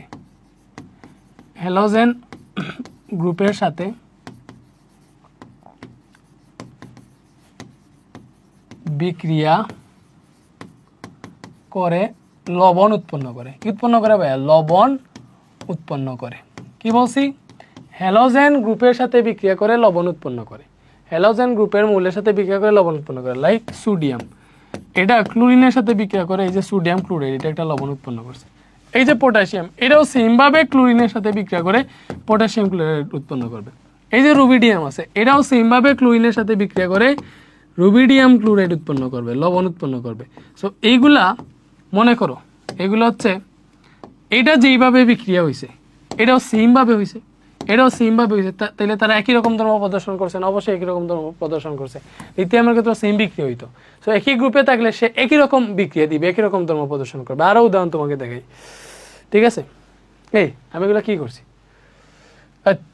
আমি এখানে আরেকটা লিখছি যেভাবে, sodium plus chlorine is equal to sodium chlorine. আমার মাথা নষ্ট হয়ে গেছে। এই যে ক্লোরিন তো এইভাবে থাকবে, দ্বিমূলনও না, এটা আমি দেখছিলাম অনেকবার। ক্লোরিন তো গ্যাস আকারে থাকে এইভাবে, ঠিক আছে? তখন তোমাকে এইভাবে এই বিক্রিয়াটা করতে হবে। সোডিয়াম দুইটা আছে, দুইটা দিতে হবে, বিকজ তুমি যদি মনে করো এখানে বিক্রিয়া করাইতে চাও, তাহলে সোডিয়ামে দুজনই আদান প্রদান হয় বিক্রিয়া করলে। এগুলো চ্যাপ্টার 6-এ শিখবা। তোমার মনে করো সোডিয়াম ক্লোরাইড উৎপন্ন হয়েছে, এখানে সোডিয়ামের দুজনই এক, ক্লোরিনের দুজনই এক আদান প্রদান হয়েছে, ঠিক আছে? তো এখানে দেখবা ক্লোরিন দুইটা, তাইলে এখানে 2 দেওয়া লাগবে, এখানে 2 দেওয়া লাগবে। এটা হচ্ছে মূলত বিক্রিয়াটা, ঠিক আছে? বাট তুমি sodium plus chlorine is equal to sodium chloride লিখলেও ঝামেলা নেই, ঠিক আছে? বাট এগুলোর বিক্রিয়াটা এরকম, দেখো 2টা সোডিয়াম 2টা ক্লোরিনের সাথে বিক্রিয়া করে, 2টা সোডিয়াম ক্লোরাইড, 2টা পটাশিয়াম 2টা ক্লোরিনের সাথে বিক্রিয়া করে পটাশিয়াম ক্লোরাইড, 2টা রুবিডিয়াম, ক্লোরিন গ্যাস আর কি, এখানে 2টা ক্লোরিন না, ক্লোরিন গ্যাস, এটার সাথে বিক্রিয়া করে এইভাবে, মানে সেমভাবে বিক্রিয়াটা করে। এটা হচ্ছে একই রকম ধর্ম প্রদর্শন করার ব্যাপারটা, ঠিক আছে? আরো অনেকগুলাই আছে একই রকম ধর্ম প্রদর্শন করার।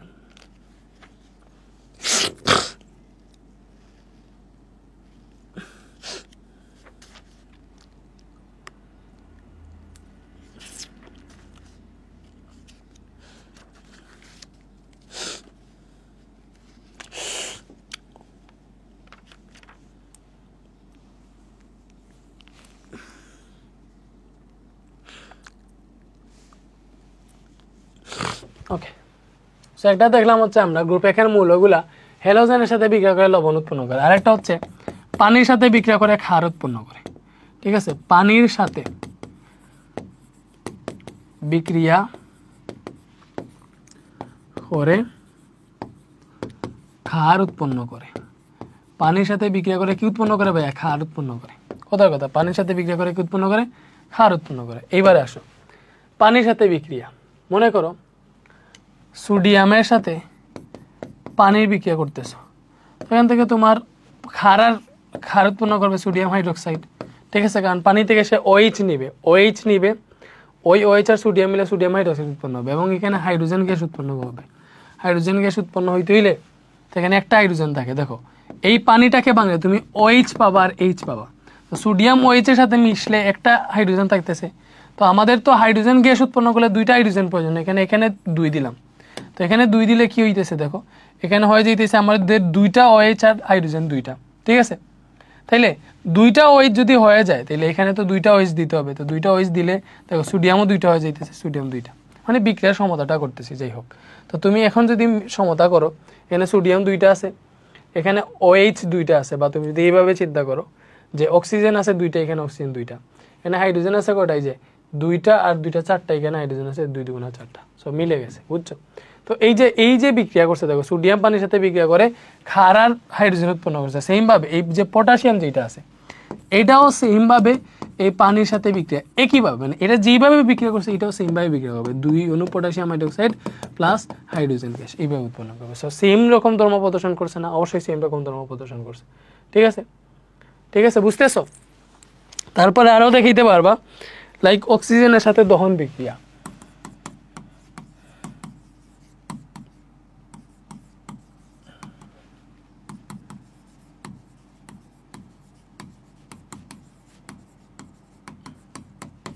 অক্সিজেনের সাথে দহন বিক্রিয়া, তো মনে করো সোডিয়াম অক্সিজেনের সাথে বিক্রিয়া করলো, ঠিক আছে। তো এটা হচ্ছে অক্সিজেনের সাথে এরা দহন বিক্রিয়া করে কি উৎপন্ন করবে জানো? অক্সাইড উৎপন্ন করবে। কি উৎপন্ন করবে? অক্সাইড। তো সোডিয়াম অক্সিজেনের সাথে যদি বিক্রিয়া করে তাহলে এখানে অবশ্যই দুজনে আদান প্রদান হয়, সোডিয়ামে দুজনই 1, এটা অক্সিজেনে যাবে, ঠিক আছে। অক্সিজেনের দুজনই 2 সোডিয়ামে আসবে, সোডিয়ামের দুজনই 1 অক্সিজেনে যাবে, এরকম হবে, Na2O উৎপন্ন হবে। এটা হচ্ছে সোডিয়াম অক্সাইডের সংকেত, ঠিক আছে। এটা তোমাকে বুঝতে হবে। আর বিক্রিয়াগুলো আরো ক্লিয়ার হবে চ্যাপ্টার 6-এ, এখন আমি বিস্তারিত আলোচনা করতেছি না। তো এখানে সোডিয়াম অক্সাইড উৎপন্ন হয়। তো সমতা কেমনে হয় আর কি, তো এখানে দেখতেছি যে অক্সিজেন একটা, বাট এখানে অক্সিজেন দুইটা, এখানে 2 দিলে অক্সিজেন হয়ে গেছে 2টা, বাট সোডিয়াম হয়ে গেছে 4টা, এখানে 4 দিবা। তো সেম ভাবে দেখবা, সেম ভাবে 4টা পটাশিয়াম অক্সিজেনের সাথে বিক্রিয়া করে তোমার এইভাবে উৎপন্ন হবে, এই যে 2 মোল পটাশিয়াম অক্সাইড, ঠিক আছে। সেম ভাবে রুবিডিয়ামের কথা, রুবিডিয়াম অক্সিজেনের সাথে বিক্রিয়া করবে, সেম ভাবে রুবিডিয়াম অক্সাইড উৎপন্ন করবে। সো একই রকম ধর্ম প্রদর্শন করতেছে। দেখো এটা যেইভাবে বিক্রিয়া করছে এরাও সেম ভাবে বিক্রিয়া করছে। তো এগুলা একই গ্রুপের মূল হয়, দেখো একই গ্রুপের মূল হয়, একই গ্রুপের মূল, সোডিয়াম পটাশিয়াম রুবিডিয়াম একই গ্রুপের মূল, এবং এগুলা একই রকম বিক্রিয়া একই রকম ধর্ম প্রদর্শন করতেছে না?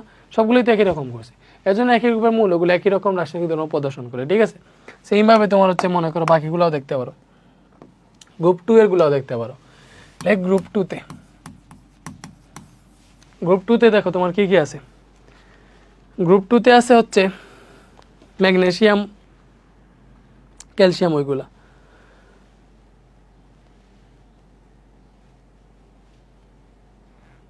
তো মনে করো ম্যাগনেসিয়াম যদি তোমার ক্লোরিনের সাথে বিক্রিয়া করে ম্যাগনেসিয়াম ক্লোরাইড উৎপন্ন করবে, ঠিক আছে। পরে ক্যালসিয়ামও গ্রুপ 2 এর মূল, এটাও ক্লোরিনের সাথে যদি বিক্রিয়া করে ক্যালসিয়াম ক্লোরাইড উৎপন্ন করবে। এইভাবে মনে করো ম্যাগনেসিয়ামের কার্বনেট, কথার কথা, এটা যদি হাইড্রোক্লোরিক অ্যাসিডের সাথেও যদি বিক্রিয়া করে তাহলে কি উৎপন্ন করবে? এখান থেকে ম্যাগনেসিয়াম ক্লোরাইড MgCl2, ঠিক আছে। তো এখানে 2 দিতে হবে, তারপরে এখানে H2CO3 এটা উৎপন্ন হবে। সেম ভাবে ক্যালসিয়াম কার্বনেটেরও যদি বিক্রিয়া করা সেম হাইড্রোক্লোরিক অ্যাসিডের সাথে, তো এখানেও সেম কাহিনী হবে, ক্যালসিয়াম ক্লোরাইড উৎপন্ন হবে। বিক্রিয়ার ধরনটা চিন্তা হবে, ক্যালসিয়াম ক্লোরাইড, পরে এখান থেকে 2টা হাইড্রোজেন আর কার্বনেট মিলে কার্বনিক অ্যাসিড। তো এই যে এই ব্যাপারগুলা মানে একই রকম ধর্ম যে প্রদর্শন করতেছে, দেখে বোঝা যাইতেছে না? মানে এরা একই রকম বিক্রিয়া করে, মানে একই গ্রুপে থাকলেই একই রকম কাজ করে, একই রকম বিক্রিয়া করে, একই রকম ধর্ম প্রদর্শন করে। এটাই হচ্ছে একই গ্রুপের মৌলগুলার একই রকম ধর্ম প্রদর্শন করার যে ব্যাপারটা, এটা আরো বিস্তারিত শিখতে পারবা, সিকিউতে আমরা আলোচনা করব। মানে চ্যাপ্টারে যা আছে সবই শিখাই ফেলছে এই দিক। এখন যে সিকিউটা মনে করো আরো কয়েকটা কনসেপ্ট ক্লিয়ার হওয়ার জন্য, আর নতুন জিনিস পাইলে তো আমরা করবই। তো তোমার মূলত চ্যাপ্টার এখানে শেষ, শর্ট কোয়েশ্চেন সহ যা যা আছে সব দেখো এইগুলোর মধ্যে থেকে আসতেছে, তুমি বুঝতে পারবো না। দ্যাট মিনস তোমার কাজ শেষ, তোমার কাজ শেষ। শেষ না? অবশ্যই শেষ, আল্লাহর রহমতে। এই চ্যাপ্টার আমাদের শেষ। আশা করি চ্যাপ্টারের সব জিনিস বুঝতে পারছো। আমরা এই শেষ একটা লেকচারে অনেক জিনিস পড়ে ফেলছি। তো 3টা লেকচারে আমাদের বেসিক শেষ হইলো, তাই না? তাহলে এরপরে আছে হচ্ছে আমাদের কি ভাইয়া? এরপরে আছে হচ্ছে আমাদের চ্যাপ্টার কোনটা? এরপরে আছে হচ্ছে আমাদের চ্যাপ্টার 5, বাট এটা সিকিউ সলভিং ক্লাস করে আমরা চ্যাপ্টার 5-এ যাব। তো ভাই কিন্তু এখন এসে দ্রুত শেষ করছি, এই যে লেকচার 2 আর 3 দ্রুত নিছি না, এবং কিন্তু আমি রেগুলার হয়ে গেছি। ইনশাল্লাহ তোমাদের যত দ্রুত সম্ভব চ্যাপ্টার শেষ করে দিব। তো এটা হচ্ছে আমি একটু ইম্পোর্ট দিয়ে রাখি, ইম্পোর্ট সরি ইম্পোর্ট নেই, এটা তো এক্সপোর্ট দিব, এক্সপোর্ট দিব পিডিএফে দিই। এটা ছিল চ্যাপ্টার 4 লেকচার 3, তাই না?